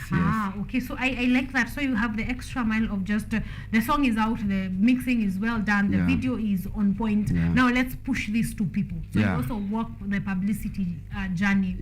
We also provide those video services, not only for music but for weddings, birthday parties. We also do photography. So we have good cameras. We have a nice studio set. We also do outdoor stuff.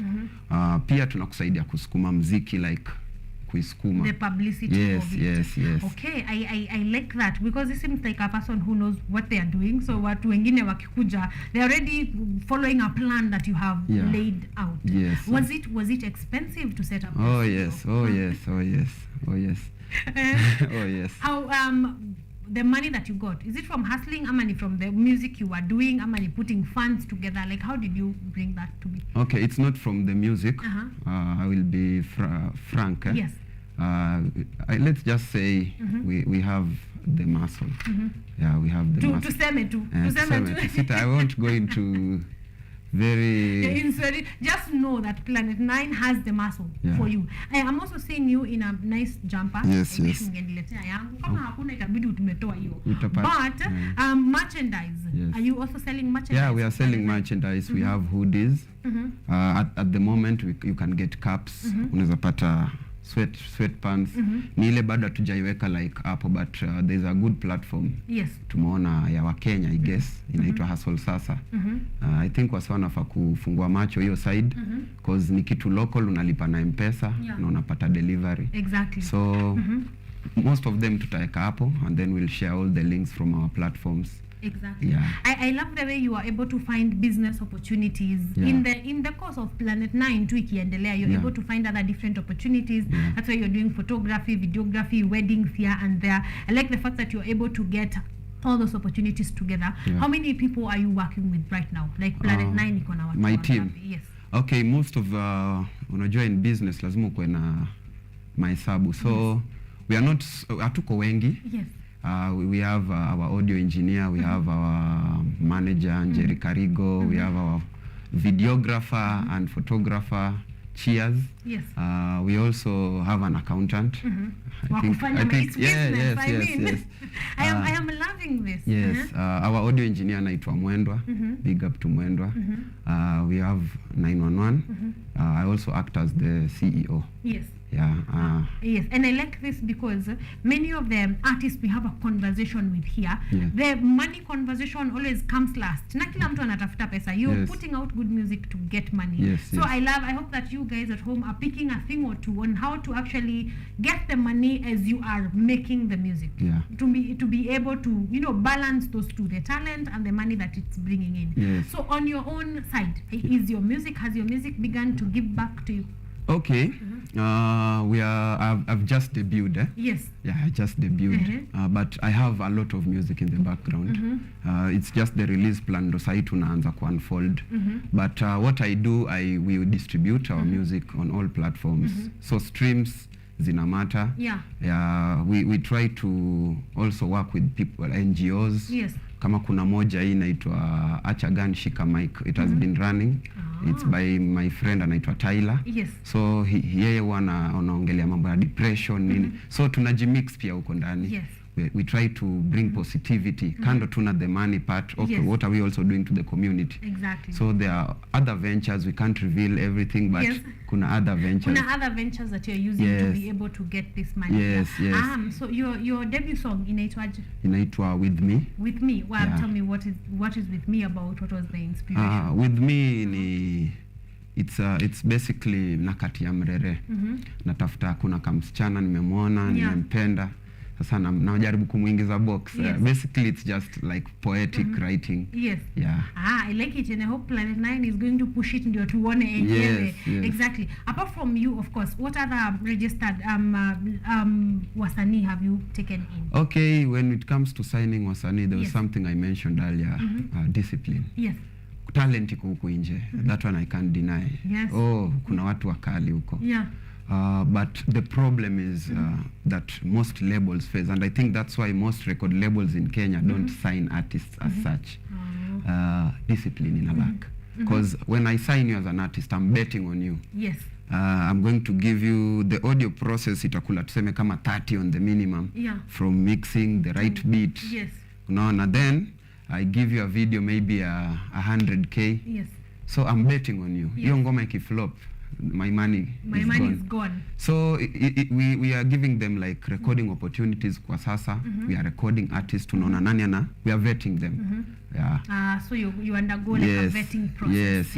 Yes. But kuna wale I won't mention their names because we also have competition out there. It's in the entertainment business. True. Yeah, but it will be a surprise, but kuna wale tushaweka kwa orodha. In the course of the year tutakuwa tunatoa makucha tu pole pole. Moja. Just giving us moja. And I like that, the vetting process, because that means you're able now to access the discipline. You're able to know. Because I mean, nikuja tu nikwambia niko na sauti mzuri, I have the talent. One song cannot make you know how disciplined I am. But recording, you know, time sessions for studio, you'll get to know who is disciplined and who is not. I feel like we should share that to the youth. I just want you to talk to youths out there. What? Because like you have said, watu wako na talent huku nje. Why do you think the discipline is lacking? And what do you want to what do you want them to tighten on? I think earlier I told you I took time to reflect on my life. What I learned is we young people tunataka hii kitu mara that. We forget the process. Unaelewa how you get to that. Exactly. Yeah, so tukisema discipline wengi wanataka like some artists think like when you are signed sasa hadi lunch yako mimi nitakununulia slippers imekatika nikushonee unaelewa like no it's a partnership. You do your bit, I do my bit. True. And wasanii wengi ni lazy. Like personally I do a song every day. I record a song every day. A song every day? Yes, sometimes even two every day. I put maybe like when I'm kama saa hivi vile niko tour ndo si record. But kama uko job you're recording a song every day. When do you get time to write all the songs? I write on the go because my experience as a producer inanifanya it's easier to understand like the beat. Na itengeza it's easier. It's easier to eat the food you've made yourself. Unaelewa? So na alafu pia I think it's just inbuilt iko ndani yangu. So you've built a system of discipline because recording a song a day, that's not easy. Like when you begin dropping them vitu zikijipanga, you are the kind of artist that will have releases from January to December endlessly. Personally right now I have niko na content ya 2.5 years. If I say I'm releasing a song every month. Wow. Munaskia, this is the music business we were talking about, ladies and gentlemen. He has content from now to 2025. 2020, actually 2026, mid 2026. So to sorted, okay? So this is the kind of discipline that we are looking for. Apart from that, now we are getting into music business. What are the basics to know? Mtu ili make pesa from music. We have said discipline. Any other thing that they need to know? Consistency. Most clients kwa mziki they want to see what you've done. Watu wanapenda kuona kununua chenye wanaona. So naweza sema be consistent, give the wale clients kidogo kuna wape quality. Unaelewa? Ifanye ikwe like a family, like you come to me mkaribishe vizuri, fanya naye mziki. Usiangalie pesa yake kwanza. Angalia ye kurudi. That return customers are the best. Because eventually wanakuletea watu wengine. So quality usicompromise, kuwa na discipline, kuwa na good relationship na clients, follow-ups. The basics too of business basically. I love the way you have mastered business, because I feel like even outside recording and producing music for them, there can be classes in there, because they lack a lot of the things you are talking about. Like this is a very different conversation. If someone quarters midway, they may not even realize we are talking about music. They may be thinking we are talking about making it in life, because the lessons are the same. They're the same. Exactly. Okay, so your newest song, a recipient. How is the recipients from people? What do they receive? Okay, personally, I can say it still needs. I still need to push. Hiyo ndo harsh reality. I need to push. Because what I have realized about, let's say, Kenyans as a whole, Wakenya ni watu wengine difficult sana. But we love Kenyans because wakikukubali nayo wamekukubali. Compare iko juu, watu wako na everybody wants that slot. So I need to push it harder, but so far so good. We are getting reactions even from abroad, like kuna watu wanataka kutufeature kwa magazeti zao, kwa publishings.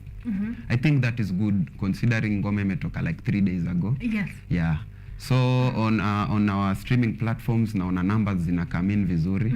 I think on YouTube ndo kidogo we are lagging behind, but I'm glad people are listening to the music. Exactly. Yeah. Already. Yeah. Now, what do we need to learn? What do we need to pick now that you are from Mombasa in Tanzania and hapo too, and they are making good music. They are making music that is giving money. Achachanapo, you have told me about Nigeria. They are also making good music, making money. Ni wapi ni hiyo disconnect ya sisi na wao as Kenyans as a whole, not even just Mombasa. What is the thing that they are doing that we have not yet gotten vizuri? Kitu naweza sema, number one, I want to commend Kenyans. Kenyans to improve sana. Yes, true. Sana. We have come from yeah. But kitu naweza sema, mziki ya Kenya, I think we get contented too fast. Unaelewa? I'm yet to see some major artists anye nimewajua since high school. I'm yet to see international collabos that they've done. I won't mention names. I'm still too young kwa game, so I'm yet. I think tunatosheka.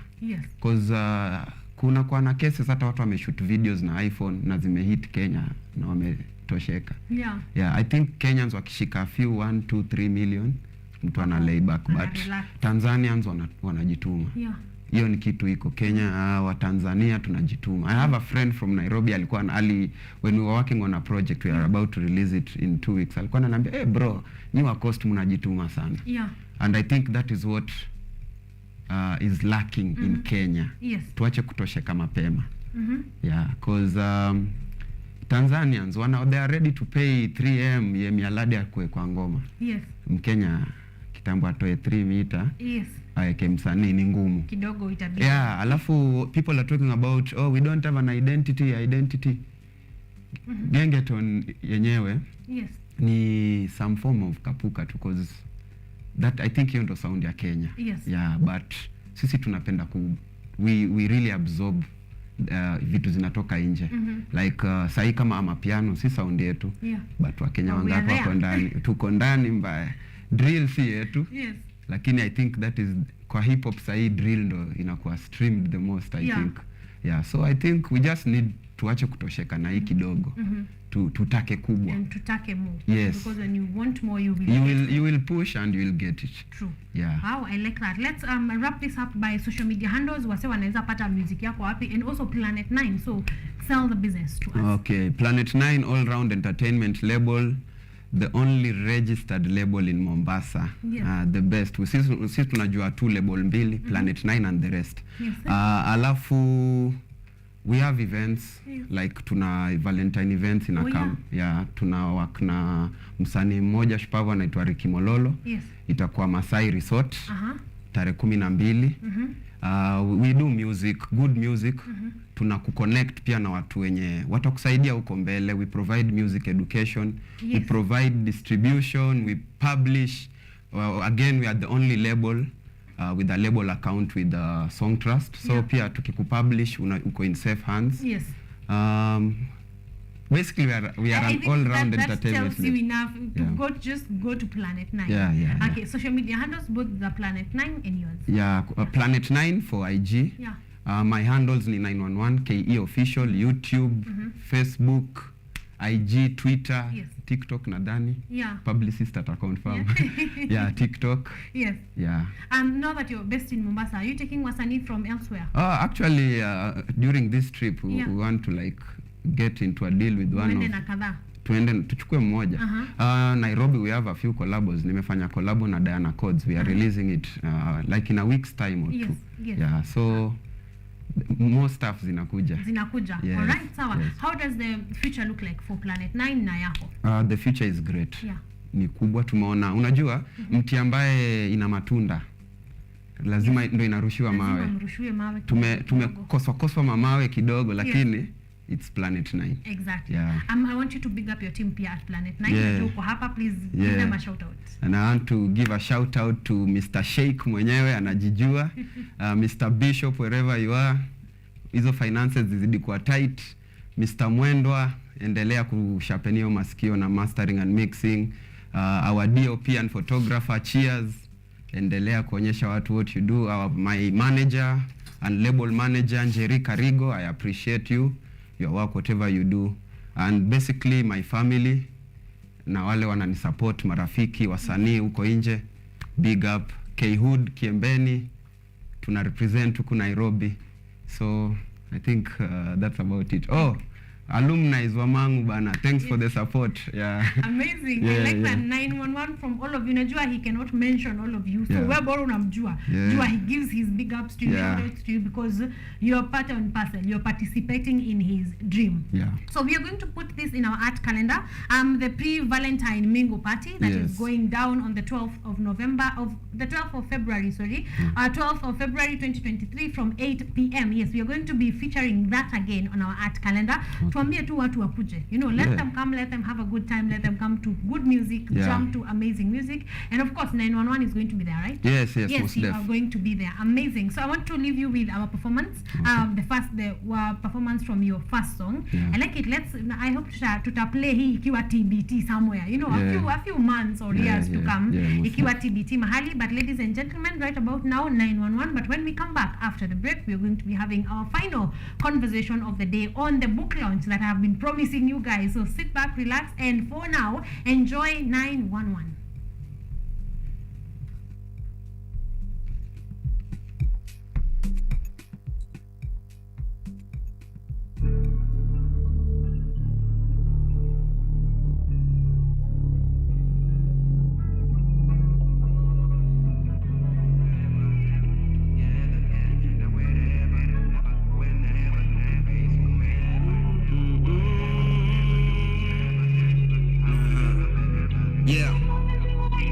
Chilling with a friend, but I like you more. I'm guessing uko single, but I need to know.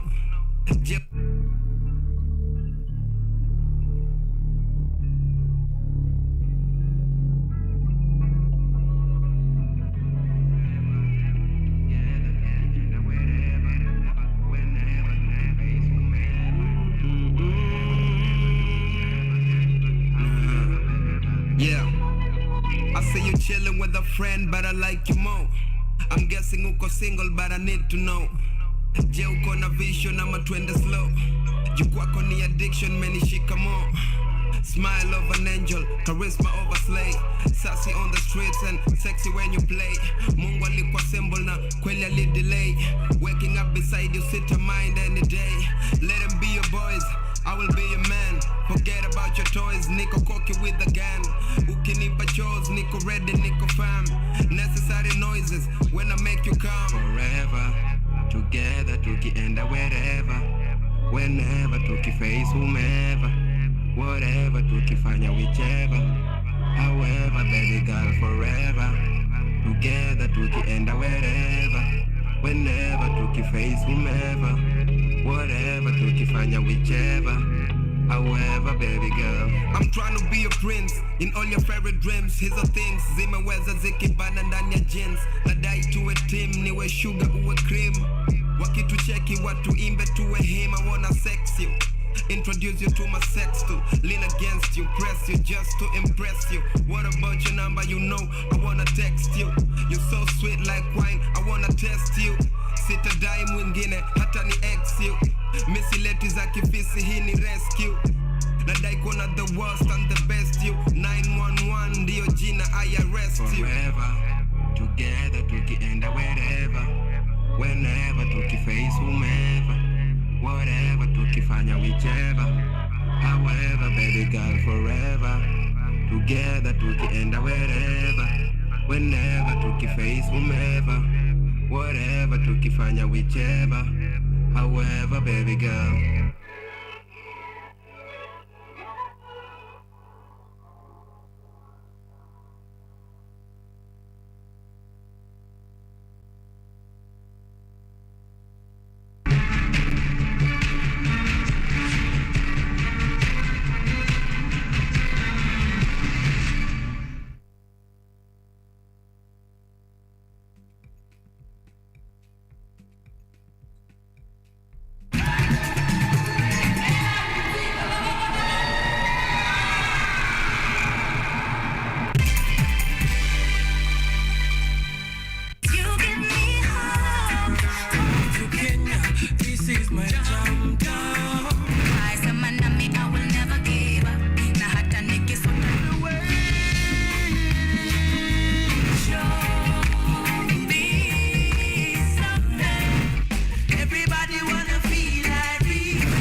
you need to look for high quality friends. I'm from Kingston, Jamaica, you know Portmore. That's my village. Sanga tu chini hapo uking'etia ukikatia mademo akipita. Sina pesa saa hii, nimekuja kukopesa job.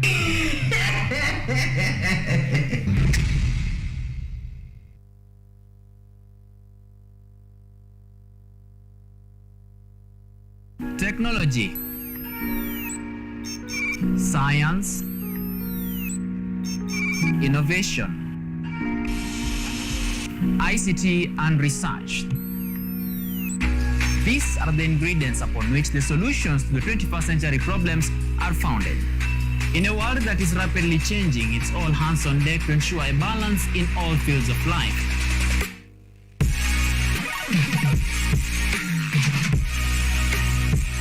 Women, young and old, are also in the front line, breaking the glass ceiling, becoming thought leaders in the larger tech space.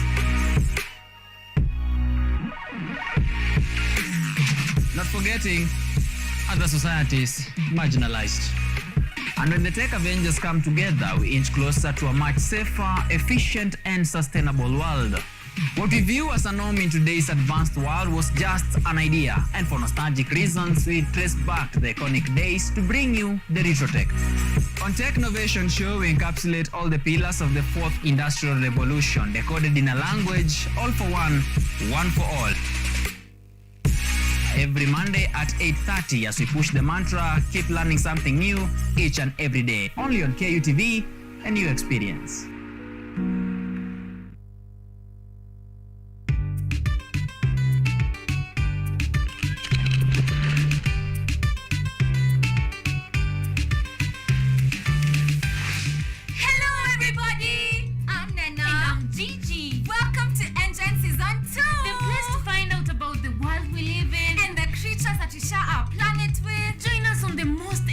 Adventures across the African continent. See breathtaking wildlife, stunning landscapes, and out of this world technologies. Meet incredible scientists and learn fantastic facts. Explore, discover, be amazed. Part of the next generation of African change makers. Be a part of ENGEN, Africa's #1 science discovery program. Yay! We're learning every day.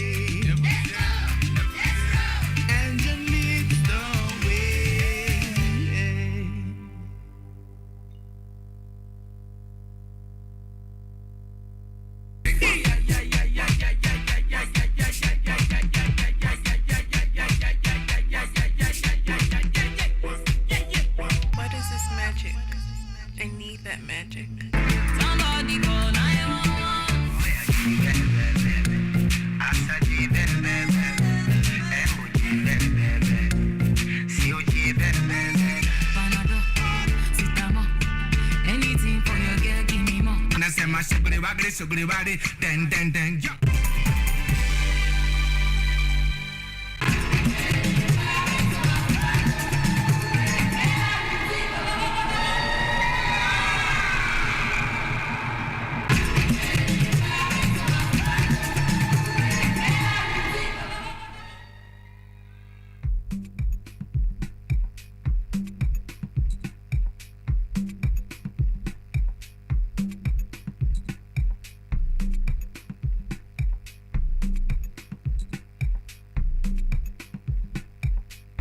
Welcome back, ladies and gentlemen. You're watching KUTV Kenya. My good name is Karen Blessing, and this is Art and Culture Monday, and we are having a fantastic time. We have one more lounge to go. You are going to love this conversation, so I want us to rush through our art calendar because we have a lot that is happening. Tukona forms of Valentine. We have all the weekends covered, and we want to start from right here on Career Week. Yes, usually say KUTV. Kenyatta University is having a career week that is going down from the 28th of Jan to the 3rd of February. So you still have a few days. If you didn't manage to come last week, you still have a few days in this week to make sure that you have attended the career week and ask all the questions, all the absolute questions you have about career and the career options that you can be able to pursue here at Kenyatta University. You can be able to come here ask all those questions and you will be answered. Don't just pick a course blindly. Don't pick a course because it sounds fancy. Come, get all the information, get all the details, and get the right course and the course that you want, involving the things that you want. All right, so that is number one on our career week that is going down from the 28th to the 3rd of February. Moving on, we want to move on to Merchants of the Iron Snake. This is from Miller's. This is Miller's production. Miller's have given us brilliant plays over the years, and they are coming back again on the 10th of February, 11th and the 12th. The 10th, 11th and the 12th of February, 6 p.m. From 6 p.m. you can come and enjoy Miller's production Merchants of the Iron Snake. Okay, this is written by Xavier Nato. Then it will be going down at the Kenya National Theatre, Ukumbi Mdogo. Tickets are going for early bird tickets are going for 800 shillings. Are going for 1,000 bob. Tickets are going for 18. Paying just 4,000 bob, and you will be able to get your tickets. Okay, you're going to be getting your tickets, so go ahead and do exactly that and go and watch Merchants of the Iron Snake, all right, from Miller's production, and you're going to be having a fantastic time while you are at it. Point to note, if you go to watch on Sunday, you are going to be watching for 1,200 shillings. So if you can make it on Friday or Saturday, you'll be having a much better time, and you'll be getting it at little rates zenye ziko chini kidogo, just little lower rates, and you're going to be enjoying that.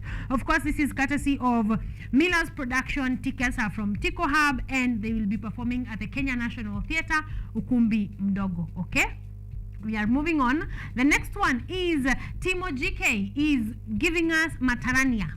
This is a philosopher walks into a bar, and you can imagine that is going to be an amazing experience right there from Timo GK. This is going to be going down at the Kenya National Theatre as well on the 18th of February. Okay, advance tickets are going for 750 bob. At the gate you're going to pay 1,000 shillings, and the till number is right there on the poster, 9258571.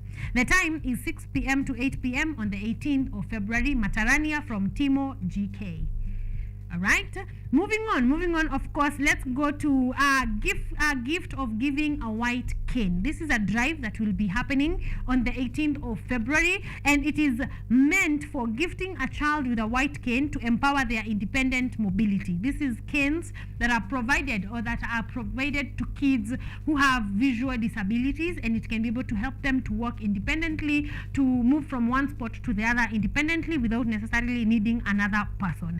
The good news on this one is that you can also send your contribution to M-Pesa till number without necessarily going for the drive. So if you're not available, don't feel limited, don't feel out of place. You can still send your contribution to the till number 87424. All right, and you're going to be being part and parcel of gifting a child with a white cane. Moving on to our conversation of the day, shorts. Yes, we have an event by DocuBox that is called Shots, and Shots. Okay, this is going to be their Valentine edition, and it's going to be on the 12th of February. That is next Sunday. You're going to be loving this. You're going to be enjoying wearing shorts, watching or screening short films, and having shots, alcoholic or non-alcoholic. Whichever one you want is provided for you. The tickets are going for just 100 bob, and the venue is at Shalom House, Nairobi, after Junction Mall, and gates open at 2 p.m. All right, thank you very much. Then we close with the other one that we had from our very recent guest.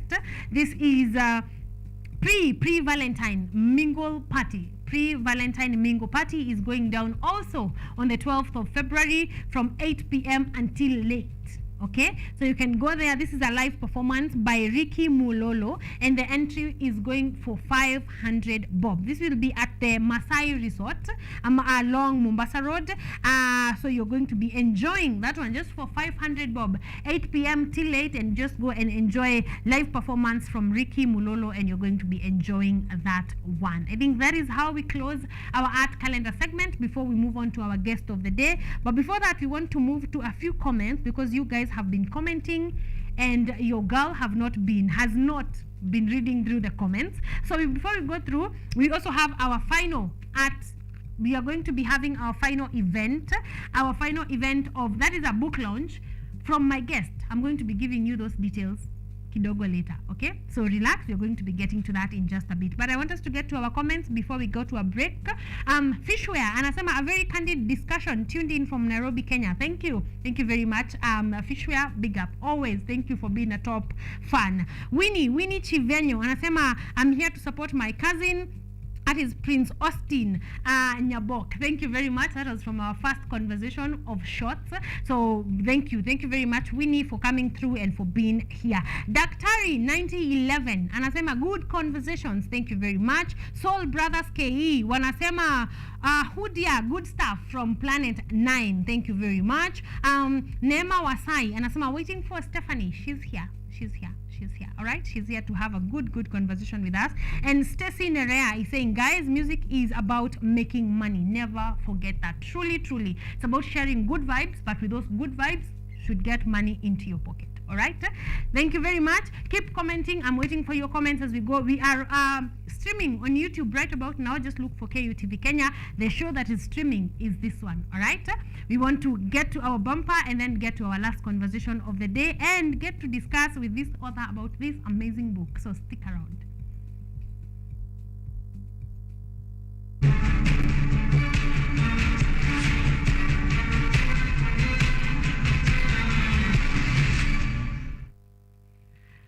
Welcome back. Thank you. I am not alone. As you can see, I am joined by a very beautiful lady, intelligent, emotionally intelligent.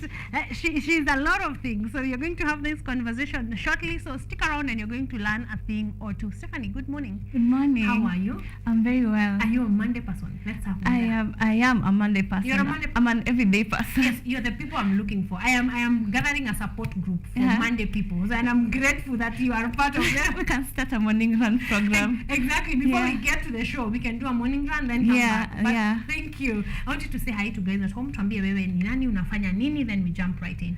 Hey guys, my name is Stephanie Alice Juma. I am many things, but today here I'm an author. And I'm so excited because I just launched my first book on my 22nd birthday. Ooh. Yeah. Yeah. How many of you guys had their books published by the time they were 22? We are not even going to ask you to raise your hands because there are no hands. No hands. Wow, amazing. So you are just 22 years old. I turned 22 yesterday when I had my book launch. Yes. Yeah. So you were actually 21. Yeah. When you were writing this book. I was 20 when I was writing the book. Yes. But I had to source for funds, do the publishing, so it took quite a while, so I launched it on my 22nd birthday. Exactly. Yeah. Wow. Okay. Pulo, bacha turudi nyuma kidogo. So I want to imagine you cleared high school and then came to campus. What are you doing in campus? I'm doing mass communication and media studies. Ah, yes. Here in KU. Yes. I'm in my 4th year, 4.2. I'm hoping to graduate in July. Yes. And writing has always been a passion. I started with poetry, then ventured into writing books. Self-help books. Yeah. Wow, I like it. So, karibu sana. This is how the media is looking like. Thank you very much. Thank you for gracing our studio. So, through you were doing mass comm and journalism together. You have always known you had a passion for writing. Did you see yourself writing a book, say, when you were 18? No. Yeah. No, I always thought it was too hard, but I had to challenge myself. You know, in high school, people used to write the novels in exercise books. Yes. I was like, if people can write novels, then I can also write something because writing is a passion. So why not explore my passion? And that is why I went for it. So it was purely passion is what inspired you. Yeah, passion. Who are some of your favorite authors? You know that you read and you're like, ooh, this one. Yeah. One person I really admire is Robert Kiyosaki. His style of writing is conversational, and you'll also notice my style of writing is conversational. You feel like someone is talking to you, someone is telling you stories. I really don't like reading books that are straight up to the point. I like it brought out in a smooth way, transitioning story-like way. Like a conversation. Which is his favorite book of yours? Of course, Rich Dad Poor Dad, and the sequel. And the sequel of Rich Dad Poor Dad. Exactly. I mean, I have read Rich Dad Poor Dad, and I like the conversation because it almost feels fictional. So you're able to collect your lessons, but also have fun when you're reading it. It's like a movie being put to play inside a book. And the stories come with a follow-up of what the story, what you learn from the story. So I think that is what really inspired me in his writing. Exactly. Yeah. Wow, I like that. I want us to pull up kidogo before we get to the book, because you do very many other things. You're a poet, you do modeling, you're a YouTuber. Yeah. Like, did you pick all this just from being a journalist, journalism student? Yeah. What was the passion? You know, journalism is quite broad, yeah? Yes. It entails everything that I do. When you notice, you'll notice I do everything that revolves around my field. Yes. From modeling, from writing, from vlogging on my YouTube channel, from everything I do is related to my career. So I usually feel like I need to, I'm so young, I'm still so young. I want to believe I'm still 16, but yes, as in I'll just try everything, everything that I love and see what works for me. I still have that grace period to actually figure out what I want to do with my life. Yes, you do, because there are very many fourth-year students that have, aside their journalism degree, they have really nothing else to show for it. So you are doing a good job. Exactly. Yes, keep up. You are doing an amazing job. Thank So you. let's get into the heart of this conversation, and we are talking fully emotional, equally intelligent. So let's start from here. When was the incubation? Like, when did you first feel like, oh, I want to put a book together? Wow. It was in 2020, and I usually journal. So I felt like I needed to bring my notebook to life, like give people my book to read, like because I felt like it had interesting stories. And I started with my blog on WordPress. So people really loved my blog, like the stories about my relationship, how it was going. I was like, okay, this is interesting. You know, Nairobi people and relationship issues. So to add soup to the cake, I went for therapy last year, and I was like, wow, what if I combine the stories with lessons? With lessons that I've learned from therapy. This would be something amazing. And you know, people are really going through a lot. So I was like, if I have found the help that I need, why not share the help? You get? Because initially I was just sharing the problem on WordPress. I wasn't sharing any solution. No solutions. No solutions. Just venting out the things that you're going through. So what pushed you to go to therapy? Wow, I was at a very bad point in my life, and I think I had just accumulated a lot of traumas growing up, and I thought it was time to just do something about it. Initially, I thought modeling would be it for me, but I realized quickly and early enough that modeling was just an escape. Modeling was just an escape, and I needed to confront my issues head on. And that is why I went for therapy. Okay. So from your experience, having gone to see a therapist and having that experience, would you encourage people to go out for therapy? Yeah, of course, but you actually have to be really careful. Therapists nowadays are very vague, so you need to first get a very good therapist, one that is recommended by many people. And therapy doesn't actually solve your problems like people think. Therapy is just an avenue where you get to self-realization and make autonomous decisions. The therapist will just guide you on how to think, how to be self-aware. Then you'll get to make autonomous decisions, which will actually help you in your work. Okay, so again, let's start from the beginning. How do you know a good therapist? What are some of the qualities that, make you point you to the right direction? You're like, okay, this is someone I could go to therapy to.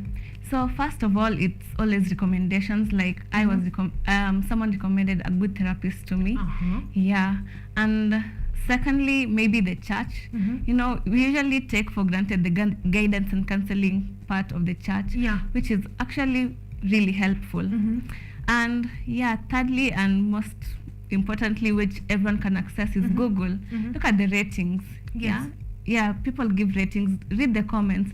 There's this friend of mine who was looking for a hospital around Thika Road, and in order to know which hospital is actually nice, he just went to Google, so the ratings, read the comments, and in a matter of minutes, he had a really good hospital with very nice comments. And and then so you can get to know from other people's experiences. So you use that to be able to to Give know yourself, yeah, exactly. and you can also notice the red flags like from the get-go. Before you go to therapy, do your research, learn from YouTube, though filter what you take in, learn from YouTube and know what to expect. If your expectations aren't met maybe within the first 2 weeks, move on to the It's next. time to move on to the next one. Move on to the next one. I heard someone say, that is the thing. It's your money. You're paying for this session. Yeah. So don't feel shy. If you feel, because they can also be just a good therapist, just not for you. Yeah, true. So know when to move on. Know Yeah. when to get your money from there and put it somewhere else. True. So were you lucky with your first one, or you had to move to other? First, I went to church and I felt like it didn't work for me Yes. because I am a Christian. I am born again, but I felt like asking me to just pray and seek for guidance wasn't enough at the moment. I needed more. I needed it all. Yeah, yeah. I needed it all. So I went out. I asked a couple of friends, and soon enough, I had a therapist. Yes. Yeah. Have they been helpful? Yeah, they're actually very helpful.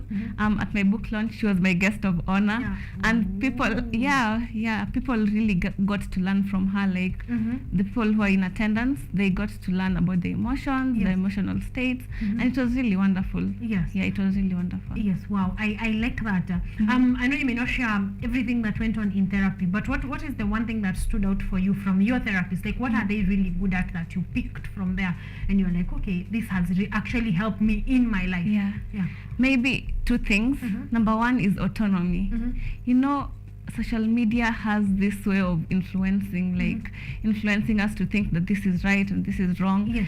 And you'll get support for any belief you have right now. Yes. If I think I'm a curtain, I go to social media, I'll find someone believing with me and supporting me. Yeah, if you feel like you're a curtain, yes, you are a curtain. Do you, boo? Do you? Yeah. So therapy taught me to be autonomous. Yeah. Even my friends will tell you that nowadays I just don't say yes to everything. I don't say no to everything as well. I'll tell you, let me think about it. Yes. Yeah, let me think about it. And I'll actually go think about it and I'll come up with a decision that is me, based on me. Exactly. Yeah. Wow. Yeah. There were two things. And the second thing is that social media isn't the place to look for healing. Yeah. Yeah, because I actually had to delete you remember the blogs that I had written before? Yes. I had to go back and delete because I usually read the comments and how people were advising me. Yeah. And I just had to go back and delete because, well, people are really lying to me. People are really lying to me.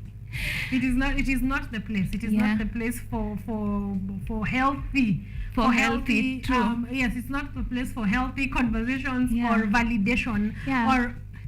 Okay. You really have to be careful because most of the people want to be controversial so that they get attention, you know. So your online therapist just wants to be controversial so that you listen to her, you keep going back. Yeah, and that is the thing. So you have to look for help at the right place. Exactly. Yeah. Oh, I like that. Let's get back to the book. So you told me you started writing this 2020. Yeah. So from the onset, you knew you were writing a book. Yeah, I knew. How did you land at the title Fully Emotional, Equally Intelligent? Okay. So EQ or emotional intelligence has always been something that I was quite fascinated with because, okay, most people just know about IQ and intelligence, the intelligence quotient part. Yeah. But what if we could bring the two together? Yeah. What if we could actually be smart about our decisions but not be dead to emotions? You know, people tell you, don't love fully because you'll be hurt in the end. Yes. No, as in, why can't we love in a smart way? Yes. Why can't we risk our love in a smart way? So that is how I landed on the book title, because I wanted to merge the intelligence and the emotions part. Yeah, so as an individual, I wanted to be fully emotional and equally intelligent at the end of the day, as in facing therapy and writing the book. Exactly. Yeah. Wow, I like that. So since 2020, how long did it take to put the book together? I'd say 3 years. No, it's 2 years now, right? Because I just finished writing the book like last year. Yeah. After therapy, after I had received all the not healing per se, but how to cope. Yes. I put the book together like I had the chapters. I just arranged all my thoughts together because it was now ready. It was now ready. Did you have someone to take you through the arrangement? I know the writing you did, but through the sequencing, how the book should go, did you have a person who was going through editing? Did you have a person who was helping you with it? So writing is something that was taught in school. Yeah. We were taught writing for mass media, writing books, writing journals. So I had that, but I also have an aunt who writes books. She did the Q&A series. I don't know if you know them. Yeah, the SST. Is it? Yes. Yeah, the Q&A. So she was my go-to person. I'd write a chapter and then pass it through her. Then she tells me, "You're a very hilarious writer, but change this, do this." Yeah. So that, but at the end of it all, I had to contract a publishing house, actually two. There's Bethany Publishing and Ephraim Publishers. They helped me with the book design, the cover. Yeah, in as much as I did graphic design, I wish you saw the cover that I came up with. It was something, but this was done by Ephraim Publishers, and I'm really grateful for their help. Okay, so you have answered my next question, because I wanted to know, how did that go? How did the publishing go? Like, how was that process entirely? Yeah, the publishing process was quite interesting because I thought I only needed like 5K to do a book. Shock on me. But I found a very good person, Ephraim. Ephraim was recommended to me again by someone who had actually published a book, and he was like, this person did a really good job and at an affordable rate. We just hit him up, and he has packages for students. Yeah, and nice. that was it. That was it. Like, we just kick-started. Yeah, that is a point to note, because they have a lot of, especially poets, have a lot of poets who are students also. So their financial muscle is not as strong, but they have good content. They have really nice content. So now you know Ephraim is one of the persons that you can actually get to contact. When she's giving us her socials, you can take them and inbox, and I'm sure she will connect you to a person who can do you publishing at a very nice and affordable rate. So how long did it take for Ephraim to put this together? Imagine he just did it in 2 weeks. 2 weeks. Wow. From the time I paid him the down payment, he took 2 weeks to come up with the first 20 copies of the book. Yeah. Amazing. So in 2 weeks you will have your book put together. I mean, what else would you want if not that? The most, I know you have many lessons, many gems hidden in this book, but what's just one lesson you'd like someone reading this book to take home? I'd like people to learn about EQ, because EQ is knowing your feelings, knowing another person's feelings, and how to manage the two. Yeah, because life is all about managing our feelings. We lose, we love, we try, we fail, and at the end of the day, you might feel very discouraged. You might feel very down, but have that EQ, have that positivity to know that you can actually manage. Mental health is very crucial right now. We are living in an era where social media is very depressing. Exactly. Yeah, because you're constantly comparing yourself to other people. You're constantly feeding yourself with very negative energy. Like, I feel like people need to learn about EQ and maybe seek help before self-diagnosing themselves, because out of the blue, everyone thinks they're bipolar, ADHD.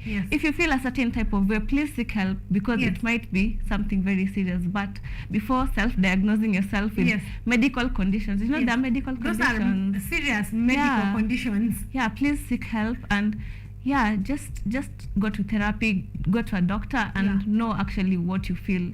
As in, let a doctor tell you what you have. Before. Or equally, read Stephanie's book, and you will be a little bit wiser than you were at the beginning of it.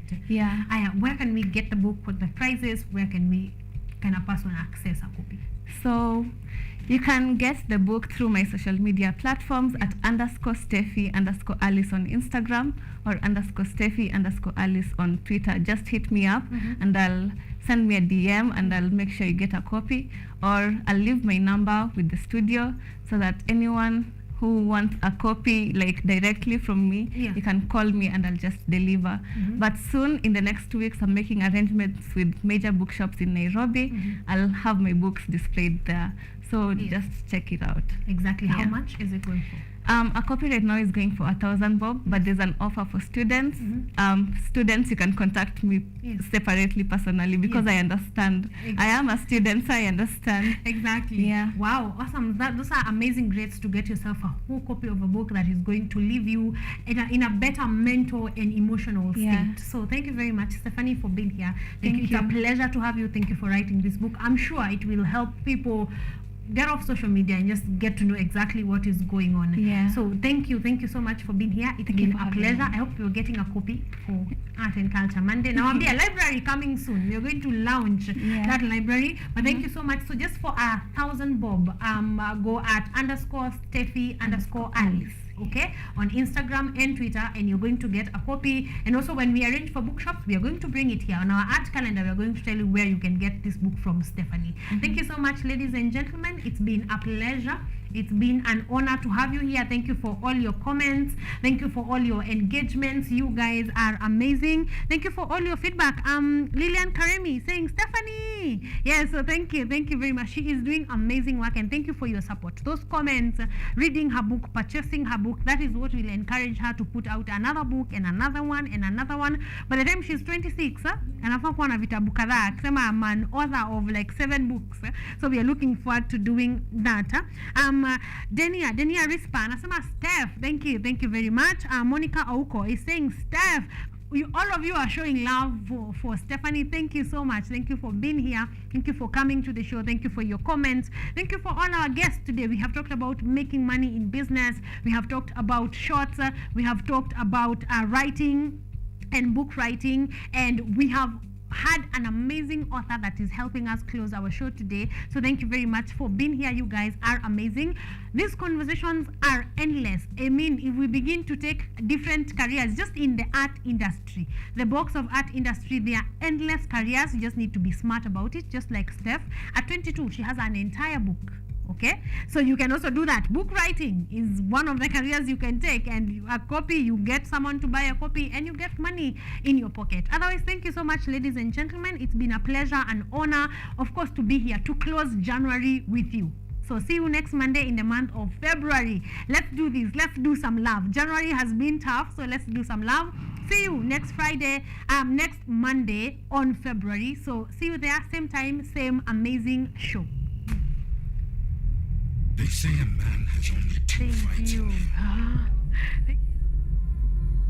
One, he fights for love. And the government of the day is but your auntie happening 180 kwanza kiniona anaonanga bangi hata baba yako amenishika mashati ila naomba wewe unipe nafasi yeah the good times are calling why you ignoring don't say you're boring and my heart is ready for you the fun times are calling I should be loving you if I had to I'm sorry but tonight I came here for you and I'm at your doorstep niko mavelo na zimenishoni wewe nitapisha hadi babako watoke jusitoki hapa mpaka we utoke at your doorstep niko vela na zimenishoni wewe nitapisha hadi babako watoke jusitoki hapa mpaka we utoke